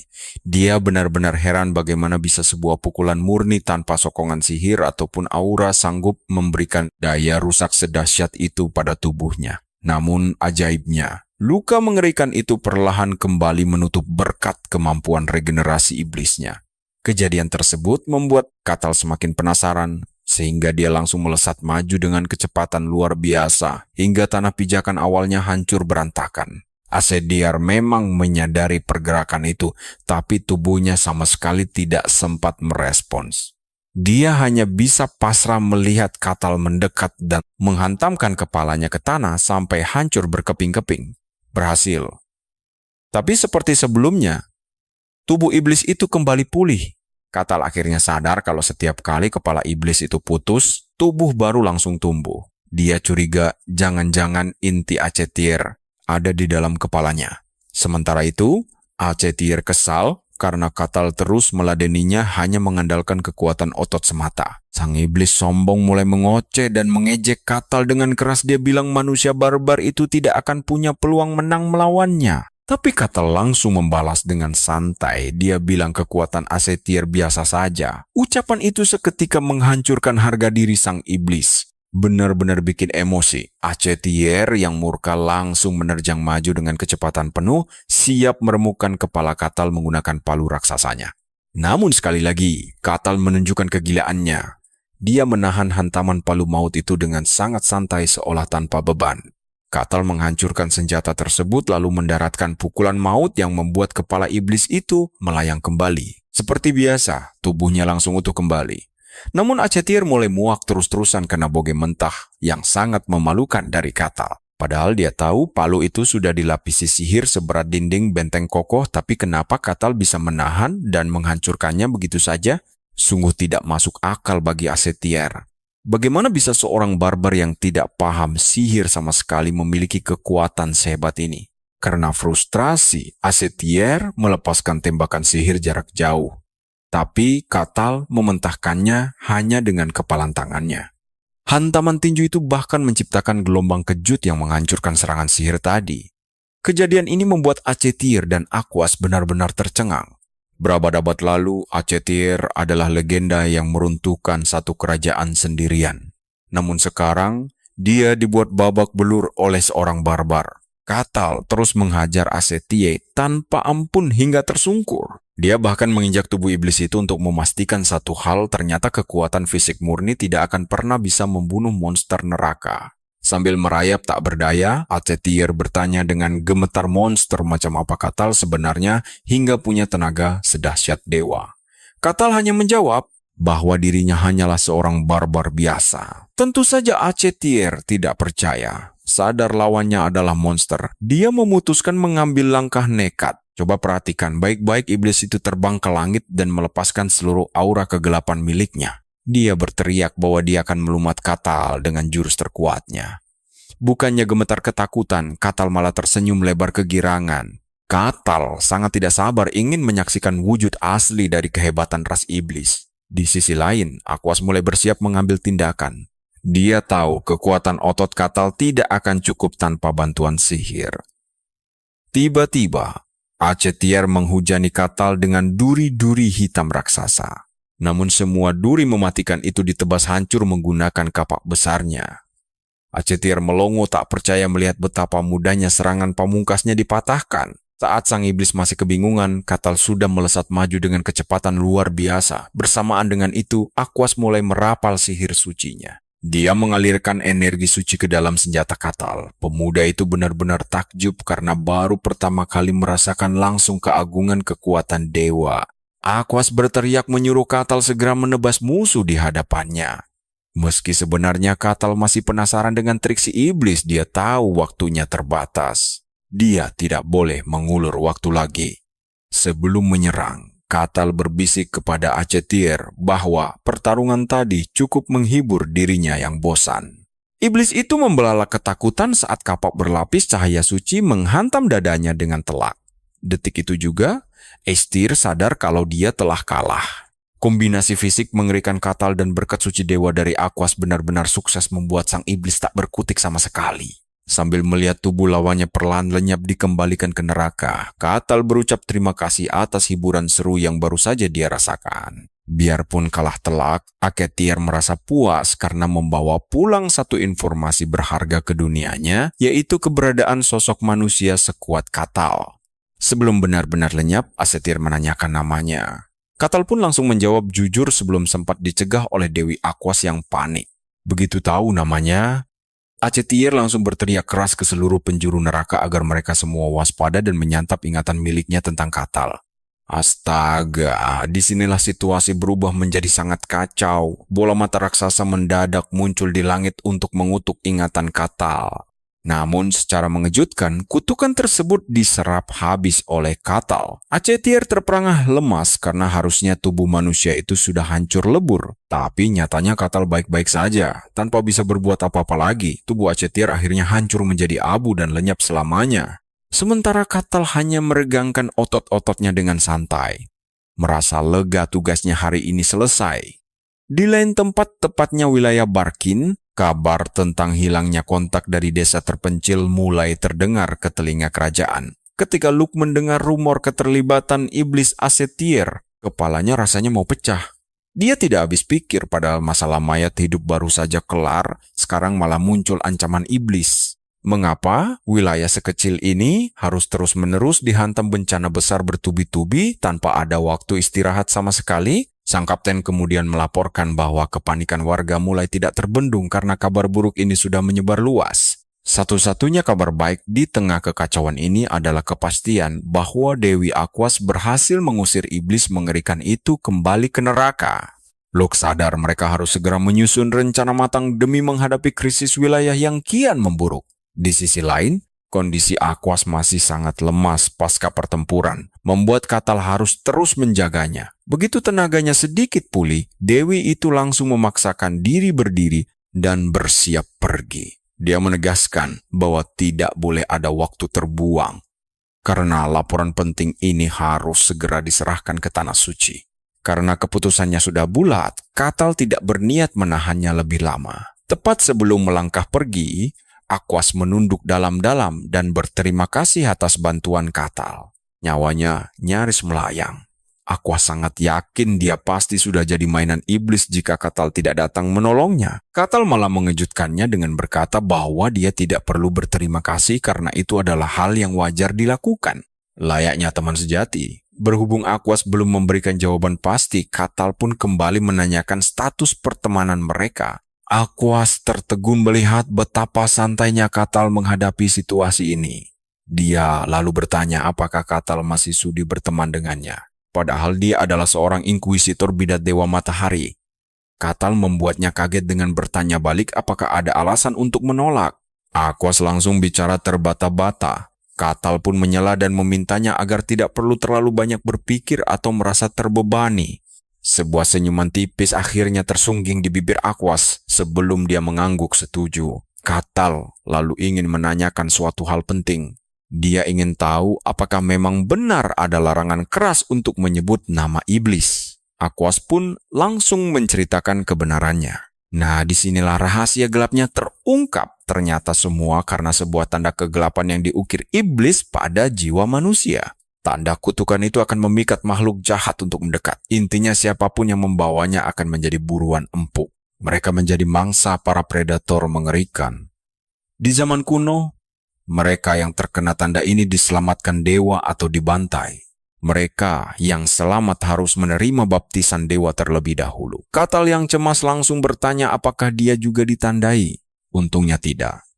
Namun Aquas memperingatkan bahwa nama Katal sudah pasti terdengar sampai ke telinga para penguasa neraka. Aquas menenangkan Katal agar tidak panik. Tanpa tanda kutukan tersebut, para iblis tidak akan pernah bisa melacak keberadaannya. Mereka cuma tahu namanya, sisanya misteri. Selama Katal tidak berpapasan lagi dengan iblis, semuanya akan aman saja. Meski begitu, Katal masih cemas karena iblis kemarin tidak bisa mati hanya dengan mengandalkan kekuatan fisik biasa saja. Aquas menjelaskan bahwa itulah sifat asli para iblis. Dia mulai bercerita tentang masa lalu saat dewa menciptakan manusia. Kala itu manusia masih sangat bodoh dan bertindak murni menggunakan insting. Dewa pun tidak mau mencampuri urusan manusia. Namun para dewa tidak ikut campur. Sampai akhirnya makhluk asing dari luar dimensi mulai tertarik pada manusia. Mereka nekat menyeberangi dimensi dan mulai membantai manusia. Muak dengan pertumpahan darah ini, dewa akhirnya turun tangan langsung. Berpihak pada manusia, dewa menjuluki makhluk asing itu sebagai iblis. Berkat bantuan dewa, seluruh iblis berhasil diusir mundur. Setelah kemenangan itu, manusia mendirikan gereja suci demi menghormati sang penyelamat. Dibimbing kekuatan ilahi, peradaban manusia berkembang pesat. Tapi waktu terus berjalan dan para iblis mulai kembali menyusup untuk mengacaukan urusan manusia dengan berbagai cara licik. Dewa pun memilih para pengikut setia dan menganugerahkan kekuatan suci karena iblis hanya bisa dihancurkan dengan kekuatan ilahi. Pantas saja. Katal akhirnya paham kenapa tebasan pedangnya tidak mempan menghadapi iblis dari dimensi lain itu. Aquas membenarkan dugaannya dengan menegaskan bahwa iblis memang tidak ditakdirkan berada di dunia ini sejak awal mula. Katal membayangkan betapa mengerikannya jika iblis sekelas CTR muncul di mana-mana. Namun Aquas menjelaskan hal itu sangat sulit terjadi. Sayangnya, Gejolak hebat yang terjadi di dunia iblis tampaknya mulai merembes dan mengacaukan kestabilan di dunia manusia saat ini. Semua kekacauan ini dimulai setahun lalu. Mendengar ucapan Aquas, Katal mendadak teringat saat dia masih menyelesaikan misi di padang salju. Setelah lelah berbicara panjang lebar, Aquas berpamitan untuk pergi. Dia berjanji Katal akan disambut hangat jika berkunjung ke gerejanya. Katal merasa lega mendengarnya. Aquas pun langsung bergegas naik ke dalam kereta kudanya untuk melanjutkan perjalanan pentingnya itu. Walau fisiknya belum pulih sepenuhnya, dia tahu melaporkan kejadian darurat ini kepada Sang Santa adalah hal yang paling utama. Di sisi lain, Aquas heran mengapa Dewa Matahari belum juga menurunkan ramalan apapun mengenai keberadaan Katal yang misterius. Cerita lalu beralih ke Cain yang sedang melangkah menuju menara sihir, tempat berkumpulnya para penyihir hebat dari seluruh penjuru. Di sana dia berpapasan dengan salah satu rekannya yang mencurigakan namun berkarisma tinggi. Rekannya mengaku datang untuk melaporkan misinya.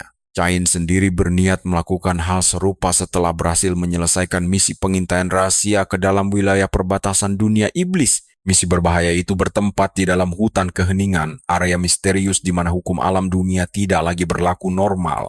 Mengerikan sekali. Hutan itu sangat sunyi sampai-sampai tidak ada satupun suara hewan atau angin yang terdengar di sana. Keheningan mutlak menyelimuti segalanya. Cain bahkan tidak bisa merasakan aliran mana atau mendeteksi sihir selama berada di dalam hutan. Dia sempat berteriak sekuat tenaga, namun tidak ada gema atau getaran suara yang kembali. Cain mendadak pingsan setelahnya. Saat dia tersadar, para prajurit pengawal mulai menghilang satu persatu. Kesunyian pekat itu terasa sangat mencekam dan menakutkan. Cain heran mengapa Kaisar tega mengirimkan pasukan ekspedisi ke tempat mengerikan semacam itu. Rekannya menduga sang Kaisar sudah gila. Kaisar sepertinya terobsesi menaklukkan seluruh dunia. Tapi yang aneh, rekan Cain justru menganggap dunia iblis sebagai tempat yang keren. Cain tidak peduli. Dia sama sekali enggan terseret ke dalam masalah pelik yang melibatkan dunia iblis yang terkutuk itu. Tiba-tiba saja, si rekan menjentikan jarinya dan langsung menjebak Cain dalam sihir ruang agar dia tidak bisa melarikan diri. Ternyata penyihir itu telah memasang mata pengintai pada Ken tanpa disadari dia mengaku sudah memasangnya sejak pertemuan terakhir mereka. Alat pelacak itu rupanya sudah menempel cukup lama. Hal ini membuat Cain mulai bertanya-tanya, apalagi sebenarnya maunya si penyihir. Ternyata, si penyihir sangat penasaran dengan pendapat Cain tentang Katal. Dia ingin tahu sekali bagaimana pandangan Cain yang sebenarnya. Cain menggeleng pelan. Dia mengaku belum tahu banyak, membuat si penyihir terkejut saat tahu Katal mengalahkan mereka. Bagaimana bisa dia menumbangkan Karto? Cain kaget setengah mati mendengar kekalahan sang lich legendaris itu. Ternyata, penguasa wilayah sengaja menutupi kasus ini agar tidak timbul kepanikan hebat di seluruh penjuru kerajaan. Rumor telanjur menyebar luas karena Karto, monster yang dulu sangat ditakuti seluruh kerajaan, ternyata bisa ditumbangkan dengan begitu mudah. Musuh hebat tumbang begitu cepat. Penyihir itu menghormati Karto karena mereka sebenarnya berteman baik. Cain terkesiap mendengar fakta ini. Si penyihir membenarkan hubungan masa lalu mereka, tapi dia heran dengan satu hal ganjil. Tidak ada laporan mengenai artefak yang tersisa di sarang Karto. Cain pun bertanya, apakah semua artefaknya gagal diselamatkan? Penyihir itu menjawab bahwa sebagian besar berhasil diambil, kecuali satu pusaka paling berharga yang kini lenyap tanpa jejak. Dia langsung mendesak Cain. Apakah Cain percaya Katal benar-benar sanggup menghabisi Karto sendirian? Cain pun memberikan jawaban jujurnya. Menurutnya, hal luar biasa itu sangat mungkin terjadi. Sang penyihir kemudian bertanya, apakah Kaisar sudah mengetahui kabar penting ini? Cain menggeleng, sebab Kaisar sudah membuang terlalu banyak anggaran untuk mengirim para petualang nekat ke dalam alam iblis. Kekacauan besar pasti meledak jika istana tahu tentang keberadaan si barbar. Cain sangat yakin situasi ini akan berakhir buruk sekali. Bentrokan kedua kubu hanya akan membawa kehancuran bagi kekaisaran. Penjelasan ini membuat si penyihir tersentak, kaget dan bertanya balik. Apakah Cain yakin Katal sekuat itu hingga mampu menantang kekaisaran? Cain ragu, namun dia merasakan aura mengerikan yang serupa. Aura mencekam itu sama persis dengan tekanan saat pertama kali dia bertemu sang penyihir. Si penyihir pun mulai tersenyum. Dia menilai Chain telah menyejajarkan Katal dengan jajaran pahlawan terkuat. Namun, Chain berkilah dirinya tak punya wewenang menilai sejauh itu. Menanggapi hal itu, sang penyihir merasa sangat tertarik dan ingin menemui Kane secara langsung karena menganggapnya berharga. Beberapa waktu kemudian, Katal sedang menyusuri pasar yang ramai ketika seorang wanita tersandung dan hampir saja tersungkur jatuh. Dengan sigap, Katal menangkapnya dan menolong wanita itu berdiri. Saat pandangan mereka bertemu, Katal sempat cemas wanita itu akan menjerit ketakutan. Namun secara tak terduga, wanita itu justru membungkuk hormat dan mengucapkan terima kasih sebelum pergi. Katal terdiam heran. Disinilah kalian harus perhatikan baik-baik. Seluruh orang di pasar ternyata sama sekali tidak lari ketakutan saat melihat dirinya. Kejadian aneh ini membawanya melangkah ke istana Luke untuk mencari kejelasan. Luke pun langsung menanyakan kondisi kesehatannya. Rupanya Luke mendengar kabar tentang pertarungan sengit melawan iblis wanita yang hampir saja memberi tanda segel pada tubuh Katal. Luke sendiri tampak santai karena dia sebenarnya tidak paham arti dari tanda segel itu. Katal lalu menceritakan kejanggalan yang dirasakannya. Dia merasa sikap masyarakat mulai melunak dan tidak lagi memandangnya dengan ketakutan. Menanggapi keluhan itu, Luke tertawa kecil. Luke mengungkapkan bahwa perubahan drastis ini disebabkan oleh desas-desus yang telanjur menyebar luas di kalangan prajurit penjaga. Para tentara bayaran yang selamat menceritakan kisah heroik itu ke semua orang. Saat iblis menyerang, mereka pingsan dan baru tersadar. Tepat ketika Katal hendak melayangkan serangan terakhirnya yang mematikan, mereka melihat kapak Katal memancarkan cahaya suci yang begitu benderang. Hal itu membuat mereka yakin bahwa Dewi Aquas telah meminjamkan kekuatan sucinya. Kini, reputasi Katal melonjak drastis sebagai pahlawan terpilih. Katal akhirnya memahami pangkal masalahnya. Luke sempat meminta maaf atas kesalahpahaman ini. Namun Katal sama sekali tidak keberatan. Dia justru merasa sangat lega karena pandangan buruk masyarakat terhadap dirinya kini telah berbalik 180 derajat. Luke bergurau bahwa sekarang monster dan iblis yang harus lari ketakutan. Saat kembali ke Aula Serikat, Rosa menyambutnya riang. Rosa memberikan ucapan selamat karena peringkat tentara bayaran Katal resmi naik menjadi peringkat C. Katal terperangah tidak percaya. Kenaikan instan sebanyak 3 tingkat sekaligus ini sungguh di luar dugaannya. Rosa memintanya tenang karena dia memang layak mendapatkannya. Rosa menambahkan bahwa Katal akan segera menerima lencana petualang baru. Namun, proses pembuatannya memakan waktu karena dirancang secara khusus. Mulai dari tingkat C, setiap petualang akan dianggap sebagai anggota resmi yang diakui sepenuhnya oleh pihak serikat. Keuntungan lainnya, Katal kini memiliki akses bebas ke berbagai tempat penting yang sebelumnya sangat tertutup bagi dirinya. Dia bebas memasuki ibu kota kerajaan, rumah ibadah suci, dan wilayah sakral lainnya tanpa perlu melewati pemeriksaan ketat. Meski begitu, gerbang ibu kota kekaisaran tetap tertutup rapat bagi siapapun. Katal mengerutkan dahi mendengar aturan yang kaku tersebut. Rosa membenarkan bahwa aturan kekaisaran memang seketat itu. Katal membutuhkan surat rekomendasi resmi dari seorang bangsawan jika ingin masuk. Sambil berbisik penuh misteri, Rosa memperingatkan bahwa tidak ada yang tahu pasti kekejaman apa yang sedang terjadi di sana. Rumor mengerikan terus berembus, bahkan serikat memiliki informasi yang jauh lebih sedikit ketimbang data intelijen tentang dunia iblis sendiri. Dia pun menjauh dari ibu kota untuk menghindari rumor, lalu memberitahu Katal bahwa sekarang dia bebas menerima misi. Semua berkat status barunya sebagai peringkat C. Dia bahkan diizinkan masuk ke dungeon peringkat A asalkan membawa sebuah tim. Katal gembira karena kini dia bisa menjelajah lebih jauh lagi. Begitu keluar dari Aula Serikat, dia segera mengumpulkan kembali tim lamanya. Mereka akhirnya mengetahui tentang pertarungan hebat melawan iblis jahat tersebut, tapi Katal meyakinkan mereka semua bahwa keadaan saat ini sudah sangat aman. Katal bilang tidak perlu khawatir karena Aquaza telah membereskan segalanya. Mendengar hal itu, Kasan langsung tercengang. Dia tak menyangka kekuatan Aquaza bisa sedahsyat itu sampai sanggup membantai iblis. Tapi di sudut ruangan, Hais tampak sangat gelisah. Sebab hanya dialah satu-satunya orang yang tahu kebenaran mutlak ini. Hais tidak pingsan dan melihat kejadian mengerikan itu. Dia menyaksikan betapa gilanya kekuatan Katal saat menghajar musuh. Katal cuma bermain-main dan memperlakukan Aether layaknya seonggok sampah tak berguna. Hayes sangat kesal karena Aquaza tiba-tiba datang mencuri semua reputasi pertarungan. Kasan lalu menanyakan apa rencana Katal berikutnya. Mengingat dia sekarang sudah resmi naik ke peringkat C, Katal menjawab santai bahwa segalanya akan tetap sama seperti sebelumnya. Dia akan terus bekerja sebagai tentara bayaran. Di saat rekan-rekannya mengagumi Katal, Hayes malah gemetar ketakutan.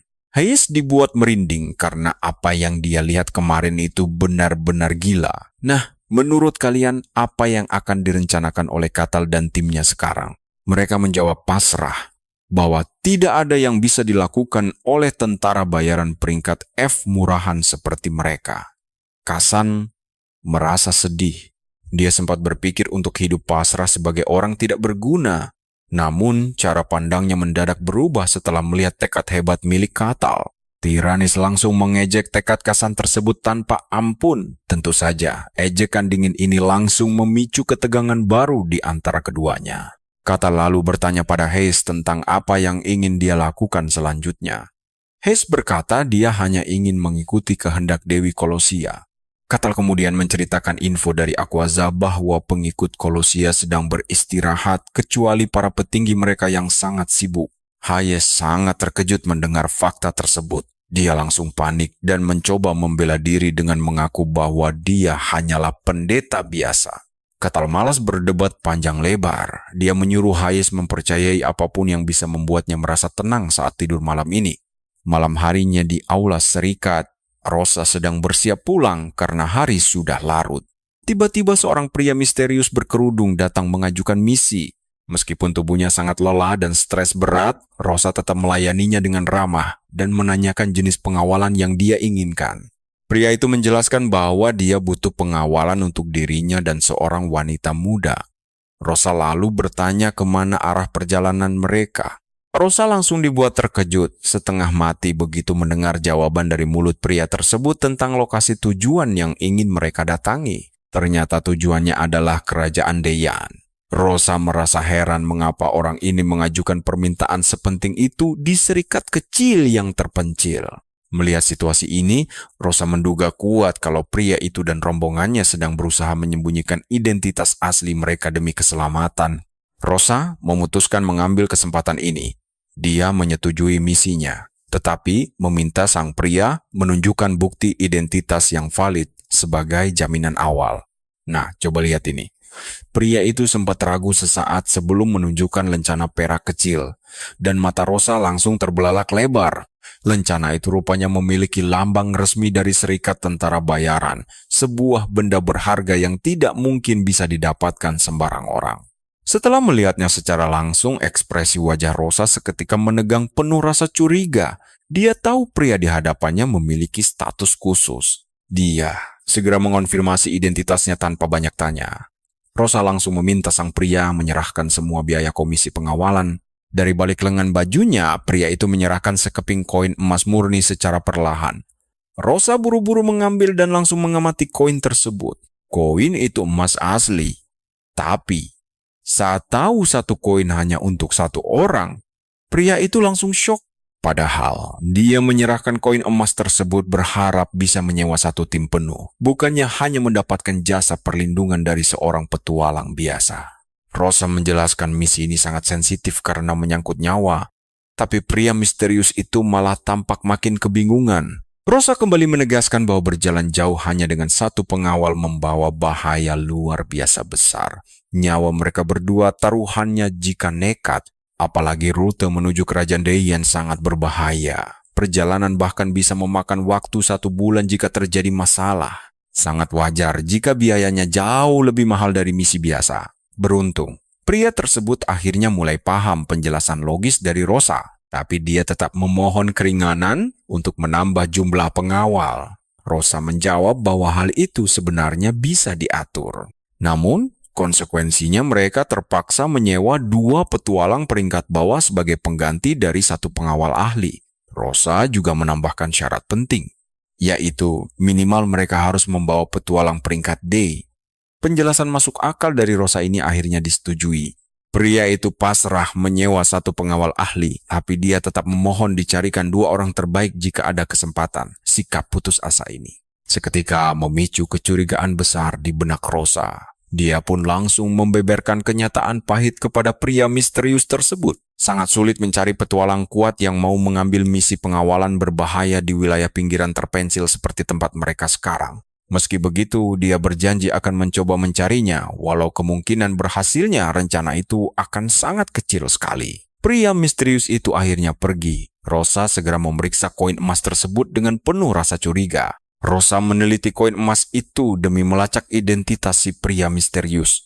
Dia menyadari koin kecil itu memiliki kadar kemurnian yang sangat tinggi, namun pinggiran koin sengaja dikikis habis, seolah-olah pria itu benar-benar tidak ingin jati dirinya sampai terbongkar ke publik. Dari hasil analisisnya, Rosa menyimpulkan sesuatu yang buruk. Permintaan ini bakal sangat merepotkan. Sementara itu, di tempat lain, si pria mencurigakan tadi tiba di sebuah gubuk reok. Saat dia mengetuk pintu, terdengar suara gadis cantik dari dalam menanyakan identitasnya. Pria itu langsung membuka jubahnya, mengaku sebagai pelayan setianya, Aaron. Mendengar hal itu, sang putri yang cantik bernama Ellen langsung membukakan pintu dan menyuruhnya masuk. Begitu di dalam rumah, Ellen segera menanyakan kabar Aaron mengenai perjalanannya ke Guild Mercenary. Ellen merasa sangat lega setelah mendengar kabar kalau permohonan mereka akhirnya diterima. Dia pun bertanya berapa banyak pengawal yang berhasil direkrut. Aaron sempat ragu sejenak sebelum akhirnya mengaku bahwa dia hanya bisa menyewa 1 orang saja. Wajah Ellen langsung murung, membuat Aaron langsung meminta maaf sambil menjelaskan bahwa persediaan emas mereka tidak cukup. Ellen berusaha menenangkannya dan berkata itu bukan masalah, namun Aaron tetap saja menyalahkan dirinya sendiri karena telah ditipu hingga bangkrut. Ellen kembali menegaskan ini bukan salahnya, bahkan situasinya bisa jauh lebih buruk jika dia yang pergi. Tapi tunggu dulu, lihat bagaimana air mata mereka mulai mengucur deras. Mereka pun menangis histeris meratapi nasib buruk bersama. Tangisan konyol ini terus berlanjut sampai tetangga sebelah berteriak menyuruh mereka diam seketika. Karena menangis saja dilarang, Aaron dan Ellen terpaksa saling bertatapan dalam diam sambil tetap meneteskan sisa air mata kesedihan mereka. Setelah semuanya reda, Ellen bertanya mengenai rencana perjalanan mereka selanjutnya. Aaron mengaku tidak tahu pasti karena mencari pengawal yang benar-benar jujur memang membutuhkan waktu yang lama. Ellen akhirnya memutuskan untuk bersabar saja dan meminta Aaron untuk segera mengistirahatkan dirinya yang lelah malam ini. Dia sangat memuji kerja keras Aaron tersebut. Walaupun perasaannya sangat hancur, Aaron tetap menerima sanjungan hangat itu meski merasa bersalah karena telah mengecewakan Ellen. Namun beberapa hari berlalu dan kecemasan mulai melanda mereka kembali. Lantaran belum ada satupun mercenary yang mengambil misi mereka, kini Aaron merasa dirinya telah gagal sepenuhnya. Kecemasan Ellen makin memuncak. Lebih parah lagi, persediaan makanan mereka saat ini sudah mulai menipis. Dia pun menyarankan agar mereka mulai menghemat porsi makanan. Keputusan pahit ini membuat perasaan Aaron kian terpuruk saja. Dirinya terus merutuki kebodohan tersebut meski Ellen tak lelah menenangkan. Di sela keputusasaan itu, Aaron sempat terpikir untuk meminta bantuan pada penguasa wilayah setempat. Tapi rencana itu dilarang keras. Melihat Ellen gemetar, ketakutan saja sudah cukup membuatnya urung bertindak. Ellen menegaskan satu hal penting. Mereka mutlak tidak boleh mempercayai siapapun saat ini. Bahkan menyewa pengawal pun bisa sangat berbahaya bagi mereka. Sadar akan risiko besar itu, Ellen memperingatkan Aaron agar selalu ingat alasan utama mereka melarikan diri dari kerajaan. Di sana, membedakan lawan fakawan saja sudah mustahil. Keadaan justru terasa makin mengerikan karena mereka tidak mendengar kabar perkembangan apapun semenjak pergi dari rumah. Mendengar teguran keras itu, Aaron hanya tertunduk lesu. Dia langsung meminta maaf dengan tulus kepada sang putri, Eleni, karena tekadnya sempat goyah. Sang putri pun berharap semuanya akan segera membaik setelah mereka sampai di wilayah kerajaan Denian. Aaron sangat setuju karena Raja Denian memang wajib melindungi mereka sesuai janji masa lalu. Beliau pernah bersumpah menjaga Ellen sejak lahir ke dunia. Aaron juga berharap sang Raja Sudi membalaskan dendam mereka. Dia memanggil nama sang putri dengan hikmat dan memintanya untuk terus bertahan demi keberlangsungan masa depan kerajaan. Elaine berjanji akan terus berjuang, namun dia masih meragukan kesetiaan tentara bayaran yang akan mengawal mereka nanti. Aaron memintanya untuk tetap tenang dan meyakinkan bahwa pihak guild pasti akan mengirimkan sosok tangguh yang terpercaya karena mereka membayar dengan emas murni. Nah, mari kita lihat khayalan liar sang putri tentang sosok pengawal barunya. Dia sangat berharap pengawalnya nanti berwajah sangat tampan. Di tempat lain, Ketal sedang santai menikmati hari senggangnya. Kemalasan tanpa melakukan apapun ini bagai siksaan bagi pria penyuka adrenalin sepertinya hingga memicu lamunan konyolnya tentang bagaimana kabar rekan barbarian bodohnya di padang salju putih. Merekalah kelompok yang tidak pernah menjauhinya dan selalu mengekor kemanapun dia pergi. Ketal menyimpulkan bahwa mereka pasti masih bertingkah konyol seperti biasanya. Mengenang masa lalunya di wilayah bersalju itu, dia bertanya-tanya, apakah semua misi petualangan misterius tersebut sudah tuntas sepenuhnya? Saat pertama kali terbangun di padang es, layar misi selalu melayang di sisinya.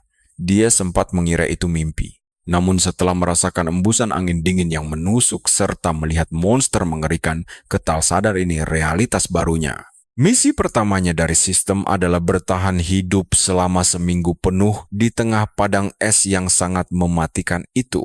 Layar penunjuk arah itu sangat membantunya berjalan, namun tidak ada lagi misi baru sejak dia meninggalkan padang es. Catal benar-benar merasa bosan setengah mati sekarang karena keadaan sangat sunyi tanpa ada jendela misi yang mengirimnya berpetualang. Dia pun berpikir apakah jendela misi tersebut hanya terbatas di wilayah padang salju saja. Walaupun dia belum bisa memecahkannya, Catal tetap merasa sangat bersyukur kepada bantuan sistem ini. Berjanji untuk sangat menikmati dunia fantasi ini sepenuhnya, esok harinya Catal pun langsung melangkah menuju Gilda, tempat Rosa sudah menunggunya dengan membawa sebuah permintaan pengawalan. Rosa menjelaskan bahwa misi kali ini adalah untuk mengawal 2 klien dengan selamat sampai ke tempat tujuan mereka. Namun Catal merasa agak kecewa karena tugas tersebut terdengar kurang menantang dan tidak menarik. Tapi Rosa menjelaskan bahwa perjalanan ini setidaknya butuh beberapa hari. Ditambah lagi, seluruh persiapan perjalanan sepenuhnya harus ditanggung oleh sang tentara bayaran sendiri. Mendengar semua itu, Catal makin yakin kalau misi ini sangat membosankan dan hanya melelahkan saja. Tetapi Rosa kemudian membocorkan bahwa bayarannya cukup besar. Meskipun tugas ini sebenarnya terbilang agak mencurigakan, informasi itu langsung memicu rasa ingin tahu Catal. Terlebih lagi, Rosa menambahkan bahwa tugas tersebut sangat tercium seperti masalah besar. Rosa menyarankan agar dia menolaknya saja, namun sikap Catal mendadak berbalik 180 derajat hingga membuat Rosa bingung sambil tersenyum lebar. Dia berkata bahwa pekerjaan yang penuh dengan masalah justru sangat cocok untuk dirinya yang bosan. Tetapi Rosa tetap tidak mengerti dengan maksud ucapannya itu. Jadi Catal hanya tertawa kecil sambil mulai memeriksa lembar ringkasan misi tersebut. Di dalamnya dia melihat bahwa tujuan perjalanan mereka adalah kerajaan Denian, nama yang rasanya cukup tidak asing baginya. Setelah mencoba merenung selama beberapa saat, Catal teringat pada sosok gadis yang pernah dikawalnya melewati padang salju putih, yaitu Melena dari keluarga Akasia. Gadis dari keluarga pedagang kaya yang memberinya sebuah liontin indah dan memintanya untuk mampir jika dia berkunjung ke kerajaan Denian. Catal menjadi jauh lebih bersemangat untuk menerima misi pengawalan ini karena kini dia memiliki alasan kuat mengunjungi kerajaan Denian. Tapi tepat setelah dia menyetujuinya, jendela misi mendadak muncul begitu saja hingga membuat Catal terlonjak kaget dari kursinya. Misi barunya adalah mengawal klien dengan selamat sampai ke wilayah kerajaan Denian. Catal tertegun melihatnya dan heran mengapa misi ini tiba-tiba aktif di saat sekarang. Sebelum sempat dia memikirkannya, panggilan keras dari Rosa langsung membuyarkan lamunannya. Tanpa memberikan jawaban sepatah kata pun, Catal langsung berlari kencang keluar pintu, meninggalkan Rosa dalam kebingungan. Sementara itu Aaron kembali ke penginapan lebih awal, membuat Ellen cemas apabila para pengejar telah menemukan mereka. Tetapi Aaron langsung menenangkannya dan mengabarkan bahwa permintaan pengawal mereka telah resmi disetujui. Ellen terkejut mendengarnya ketika Aaron dengan wajah sangat gembira mengumumkan bahwa tugas tersebut diambil oleh satu-satunya tentara bayaran tingkat C. Mendengar kabar gembira itu, Ellen merasa sangat lega. Aaron juga berkata bahwa mereka akan menemuinya besok, jadi dia memintanya beristirahat dengan tenang. Di rumahnya, Catal masih terus menatap lekat-lekat pada jendela misi tersebut, mencoba memahami mengapa perintah itu mendadak muncul setelah sekian lama tidak aktif. Setelah merenung cukup lama, dia menyimpulkan bahwa misi sistem ternyata tidak hanya terbatas di padang salju putih saja. Namun, dia tetap curiga jika ada sebuah rahasia lain yang belum dia ketahui sepenuhnya. Keesokan malamnya, Ellen dan Aaron menunggu dengan cemas kedatangan sang pengawal.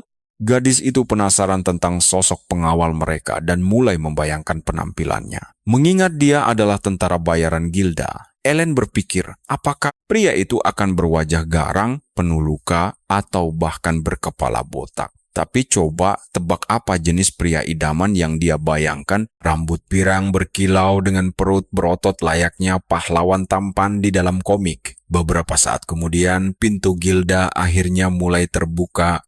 Ellen langsung menoleh dengan mata berbinar penuh harapan tinggi. Namun sayangnya, kenyataan pahit justru datang menghampiri dirinya karena sesosok raksasa berwajah sangat garang dengan tinggi hampir 2 meter melangkah masuk ke dalam ruangan. Seketika itu juga, semua harapan indah yang ada di dalam mata Ellen langsung sirna tak bersisa saat otaknya mendadak mengalami gagal koneksi parah. Dia berusaha keras untuk mencerna kenyataan zonk yang baru saja menimpanya ini hingga kepalanya mulai terasa pusing dan berputar. Ketika otak Ellen masih membeku, Catal menyapa mereka dengan ramah yang justru malah membuatnya panik setengah mati mencari kata untuk menjawab karena terlalu panik dan sangat ketakutan. Jiwa Ellen rasanya melayang keluar dari tubuhnya, sementara Aaron dengan panik mencoba menyadarkannya. Melihat usahanya sia-sia, dia langsung berteriak keras ke arah Catal menuntut penjelasan siapa dia sebenarnya. Namun Catal sendiri tetap bingung, layaknya seekor anjing peliharaan yang tidak tahu apa-apa. Menyaksikan kekacauan tersebut, Catal teringat bahwa begitulah cara orang-orang bereaksi di wilayahnya dulu sebelum dia membantu mengalahkan iblis jahat.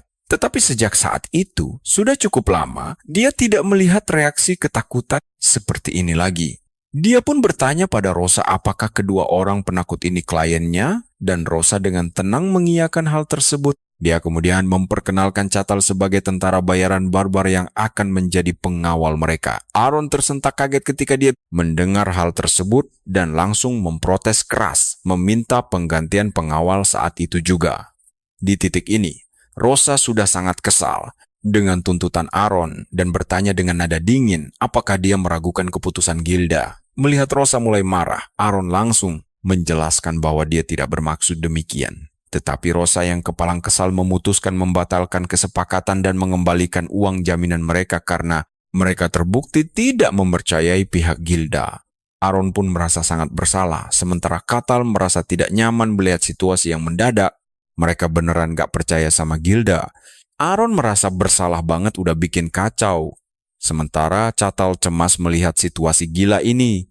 Akhirnya, kesadaran Ellen pulih sepenuhnya. Tanpa ragu, dia langsung setuju menjadikan Catal sebagai pengawal mereka, meski Aaron sempat protes. Tapi yang bikin Catal kaget, Ellen cuek saja pada Aaron. Dia langsung mengulurkan tangan sambil memperkenalkan dirinya dengan sopan.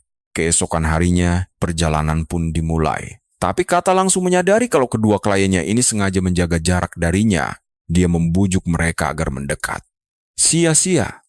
Aaron dan Ellen malah makin menempel satu sama lain karena ketakutan. Sambil gemetaran menjauhi Catal, mereka sok tegar dan bilang jarak ini sudah pas karena situasi di sekitar masih aman. Walau heran dengan logika aneh itu, Catal membiarkan saja karena mereka memang bersikeras ingin terus berjalan di belakang. Saat melangkah maju, Aaron dan Ellen diam-diam sengaja memperlambat jalan mereka. Di sisi lain, Ellen sebenarnya merasa sangat cemas. Dia sangat panik karena terpaksa menyewa seorang barbar berwajah menyeramkan sebagai pengawal. Apalagi semalam saat berada di Aula Serikat.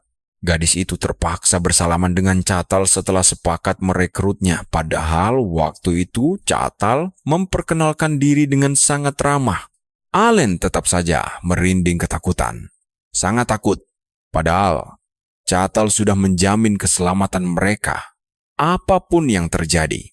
Sayangnya, Allen masih sangat ketakutan dan berharap bisa menukar pria ini dengan pahlawan tampan berotot yang dia impikan. Catal yang polos terus tersenyum lebar mirip Golden Retriever, sementara Allen hanya bisa menangis batin. Rasa ngeri menyelimuti hatinya.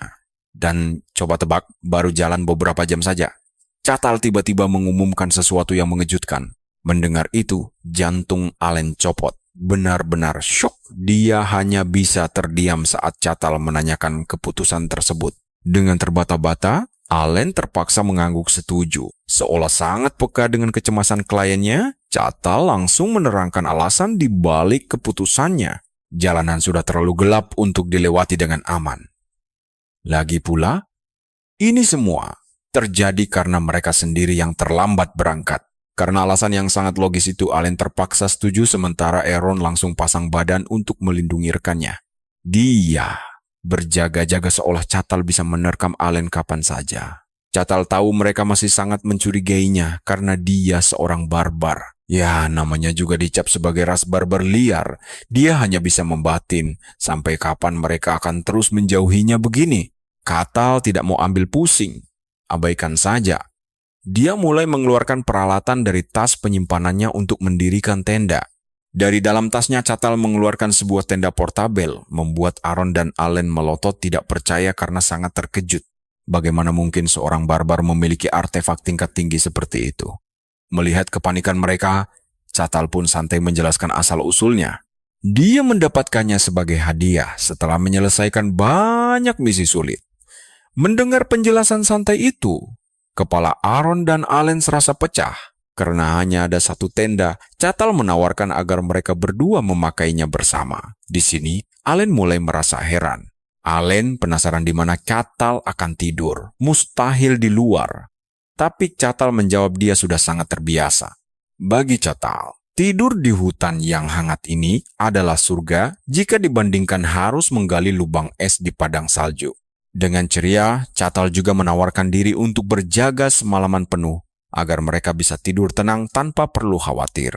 Tugas ini bukan apa-apa baginya, mengingat dia pernah terjaga sebulan penuh di padang es saat dikejar-kejar oleh kawanan monster. Bagi Catal malam ini sangat mudah, santai saja. Dia meminta Aaron dan Allen untuk tidur tenang selagi dia bekerja. Tapi Allen langsung menolak tawaran itu dan memintanya untuk tidak memaksakan diri. Dia menyarankan agar mereka bergantian ronda. Padahal Catal sendiri sama sekali tidak keberatan. Karena Aaron dan Allen tetap bersikeras, suasana di antara mereka menjadi canggung. Karena mereka adalah klien dan dia tidak bisa memaksa, Catal akhirnya mengalah. Padahal dia punya rencana rahasia di balik tawarannya. Dia sebenarnya ingin mendapatkan kepercayaan mereka dengan berjaga semalaman, tapi kedua kliennya malah tampak sangat kasihan padanya. Kenyataannya kalian tahu kenapa. Aaron dan Allen cuma takut kalau raksasa barbar ini mendadak memakan mereka hidup-hidup saat terlelap nanti. Allen bangun dengan wajah kuyu, mirip zombie. Dia sama sekali tidak bisa memejamkan mata semalaman karena terlalu panik. Dia terus membayangkan Catal akan menyerang mereka. Aaron pun mengalami nasib serupa, terduduk lemas di tanah dengan wajah pucat. Untuk memperparah keadaan, perut Allen tiba-tiba berbunyi sangat nyaring sampai-sampai terdengar oleh Catal yang langsung menoleh ke arahnya. Catal bertanya apakah Allen lapar. Gadis itu terlalu gengsi untuk menjawab, tapi Catal tahu mereka belum makan dengan layak. Sang pengawal meminta Allen menunggu sebentar sementara dia menyiapkan sarapan. Allen sangsi seorang barbar bisa menyajikan makanan lezat. Tapi siapa sangka, Catal mulai memasak. Sangat lihai. Dia terlihat seperti koki profesional dari restoran bintang 5. Allen sampai melongo melihatnya. Aaron pun segera mendekat dengan air liur yang mulai menetes saat melihat hidangan tersebut. Sambil menahan lapar, Aaron bertanya di mana Catal belajar memasak. Catal hanya menjawab kalau memasak hanyalah hobi sampingannya saja. Di kampung halamannya, orang-orang barbar tidak pernah memasak. Mereka langsung melahap daging mentah lengkap dengan darahnya yang segar. Tapi Catal berbeda. Dia selalu memasak bahan sisa yang ada. Sayangnya, bereksperimen dengan bahan seadanya sangatlah berbahaya. Saking berbahayanya, Catal bahkan hampir saja menyusul para leluhurnya ke alam baka gara-gara salah mengolah daging beracun. Setelah berkali-kali gagal, dia akhirnya berhasil menyempurnakan masakannya dan bangga menyebut dirinya sebagai koki liar. Bagi pria yang menguasai seni memasak ini, bahkan saat menyalakan api saja sulit, memasak di dunia fantasi sangatlah gampang. Catal merasa tantangan ini terlalu sepele. Begitu pasta udang mentega bawang putih buatannya matang, dia langsung memanggil temannya. Dia memberitahu Aaron dan Alene bahwa makanan sudah siap.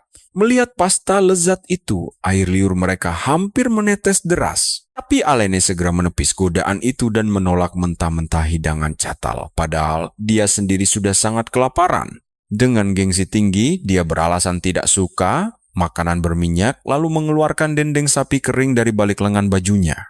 Dia bilang itu sudah cukup.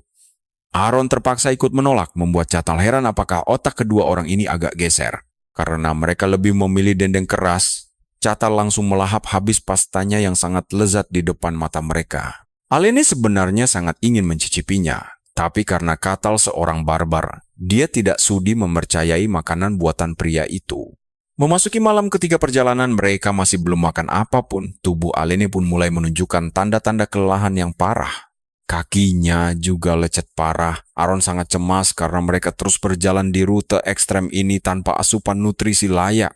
3 hari penuh tanpa makanan pantas. Jelas ini menyiksa Alene, yang sepanjang hidupnya selalu dimanjakan dengan kenyamanan luar biasa.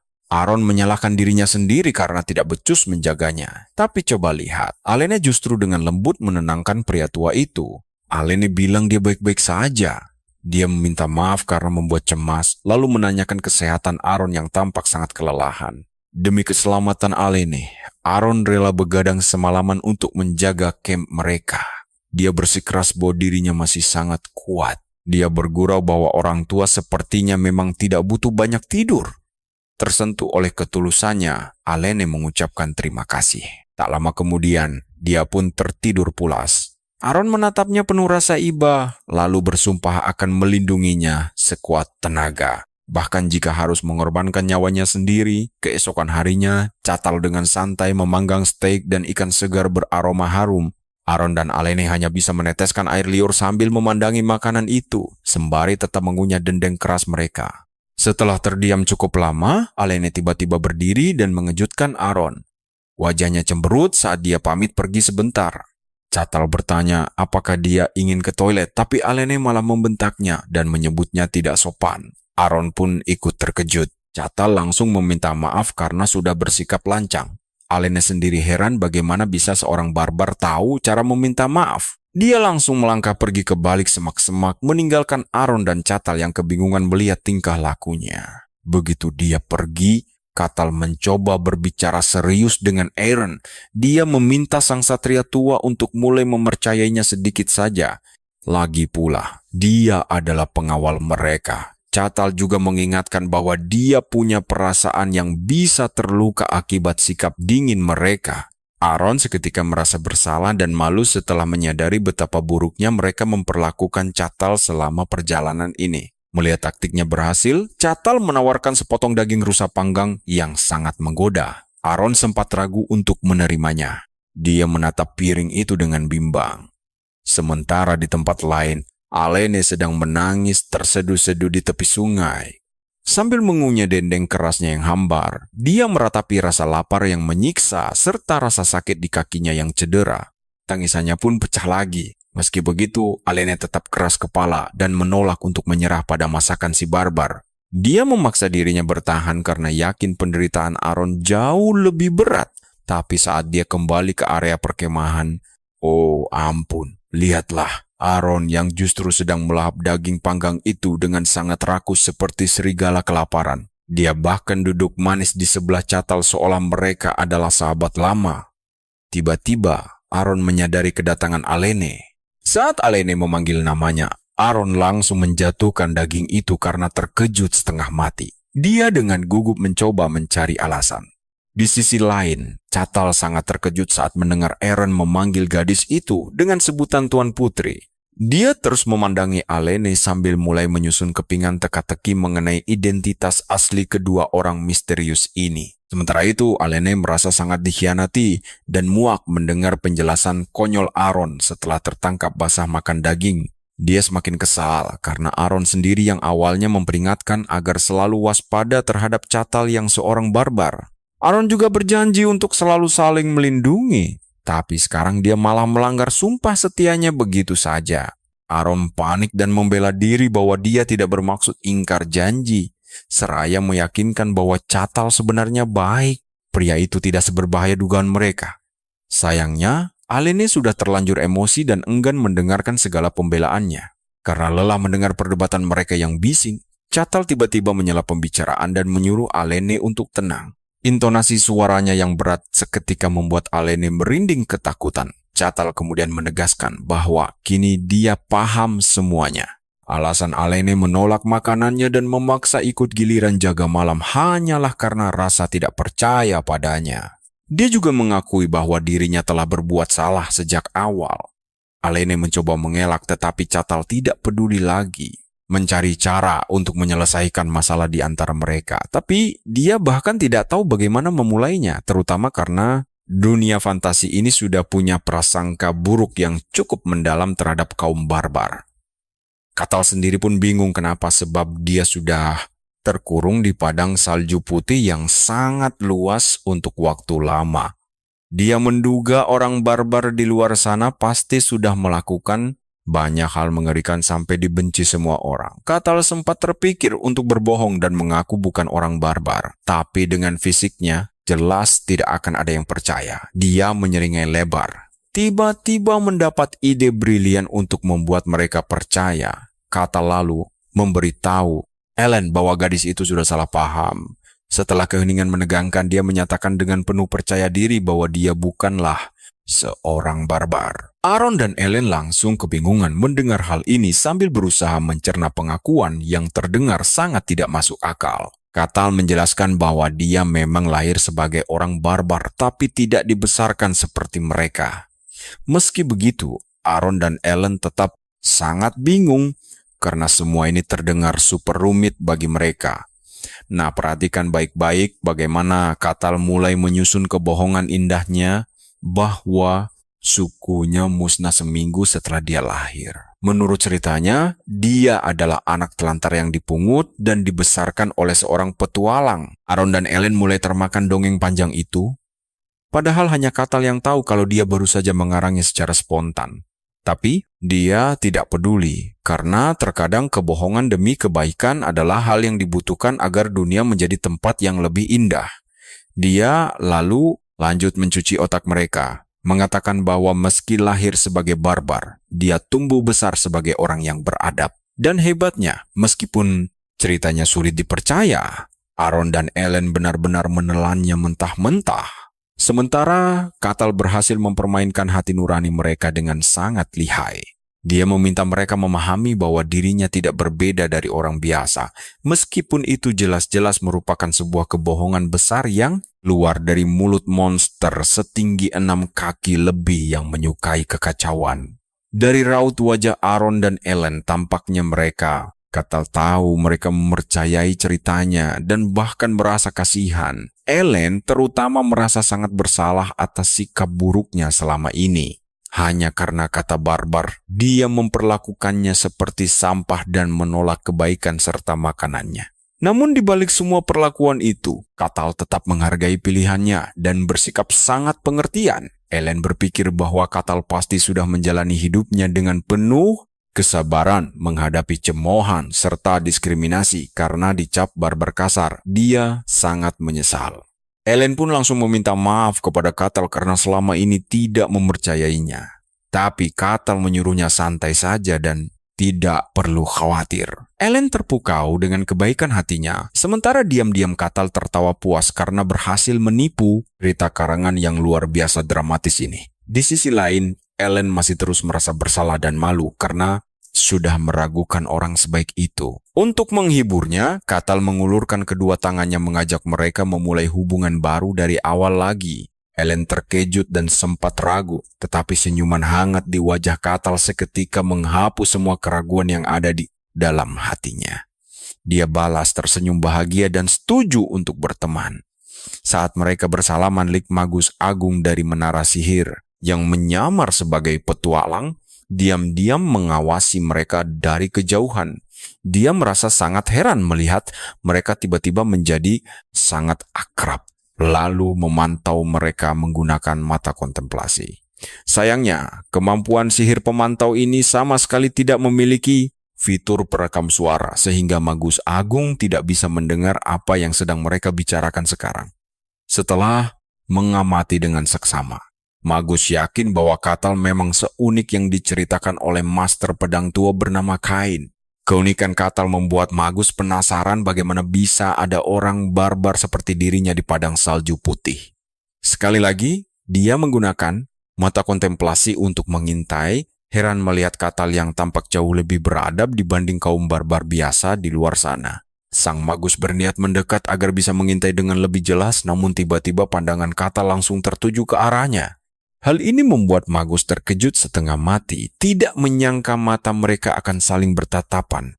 Saat Katal terus menatap tajam ke sana, Ellen menyadarinya dan bertanya apakah ada masalah. Katal menjawab bahwa ada seseorang di balik semak-semak, membuat Ellen langsung ketakutan mendengarnya. Katal menyuruhnya menunggu sementara dia pergi memeriksanya sendiri, lalu dia segera bergegas pergi dan meninggalkan Ellen yang kebingungan. Dengan kecepatan kilat, dia berlari menembus hutan lebat. Dan sebelum sang Magus sempat bereaksi, tiba-tiba Katal sudah muncul tepat di atasnya. Magus yang panik luar biasa langsung berteriak histeris dan dengan cepat mengaktifkan sebuah perisai pelindung, namun Katal langsung menerobosnya. Ledakan dahsyat pun terjadi, tapi tebak apa? Katal sama sekali tidak terluka sedikit pun. Bahkan yang lebih gila, perisai pelindung milik Magus hancur tanpa sisa.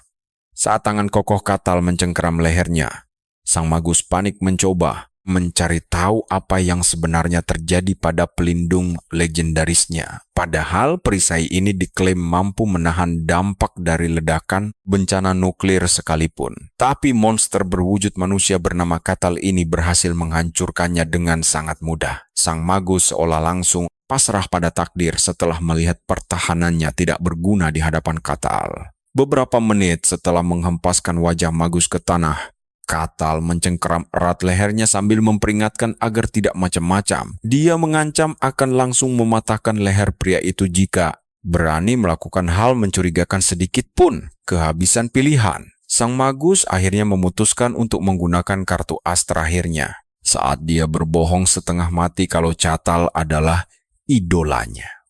Katal yang polos tentu saja bingung mendengarnya dan bertanya sekali lagi hanya untuk memastikan apakah pria itu memang sedang membicarakan dirinya. Penyihir itu mengiyakan. Lalu Katal menuntut untuk tahu siapa namanya. Dia menjawab namanya Patrick. Tak lama kemudian, Katal langsung menyeretnya ke hadapan Aaron dan Allen. Benar-benar mirip sekantong sampah. Patrick menangis, meratapi nasibnya. Bagaimana bisa seorang Grand Magus Agung sepertinya berakhir mengenaskan dalam situasi sekonyol ini? Untungnya, dia bisa menghibur diri. Cain pasti menderita nasib sial yang sama. Allen kemudian bertanya pada Katal tentang kantong itu. Katal menjelaskan kalau Patrick terus mengikuti mereka dan mengaku sebagai penggemar berat. Allen merasa hal ini sangat konyol dan mencurigakan. Tapi Patrick langsung bersumpah demi apapun kalau dia jujur. Dia menjelaskan impian lamanya yang ingin menjadi petualang hebat sejak lama dan langsung terpikat saat melihat Katal membantu Aquas menghabisi sesosok iblis mengerikan beberapa waktu lalu. Patrick dengan sangat yakin menyatakan kalau Katal adalah idola sekaligus tujuan hidupnya. Mendengar bualan itu seketika suasana menjadi sunyi senyap. Mereka menatapnya tajam seolah melihat makhluk aneh yang menjijikkan. Patrick pun mulai merasa cemas setengah mati, berharap mereka mempercayai kebohongannya yang baru saja dikarang secara mendadak tadi. Lagi pula, alasan itu cukup masuk akal demi mendekati Katal. Namun mendadak Katal kembali mendesaknya meminta konfirmasi apakah Patrick memang benar-benar terus membuntutinya sepanjang jalan tadi. Sambil tertawa gugup, Patrick membenarkan cerita itu dan menjelaskan betapa dia sangat mengagumi Catal hingga nekat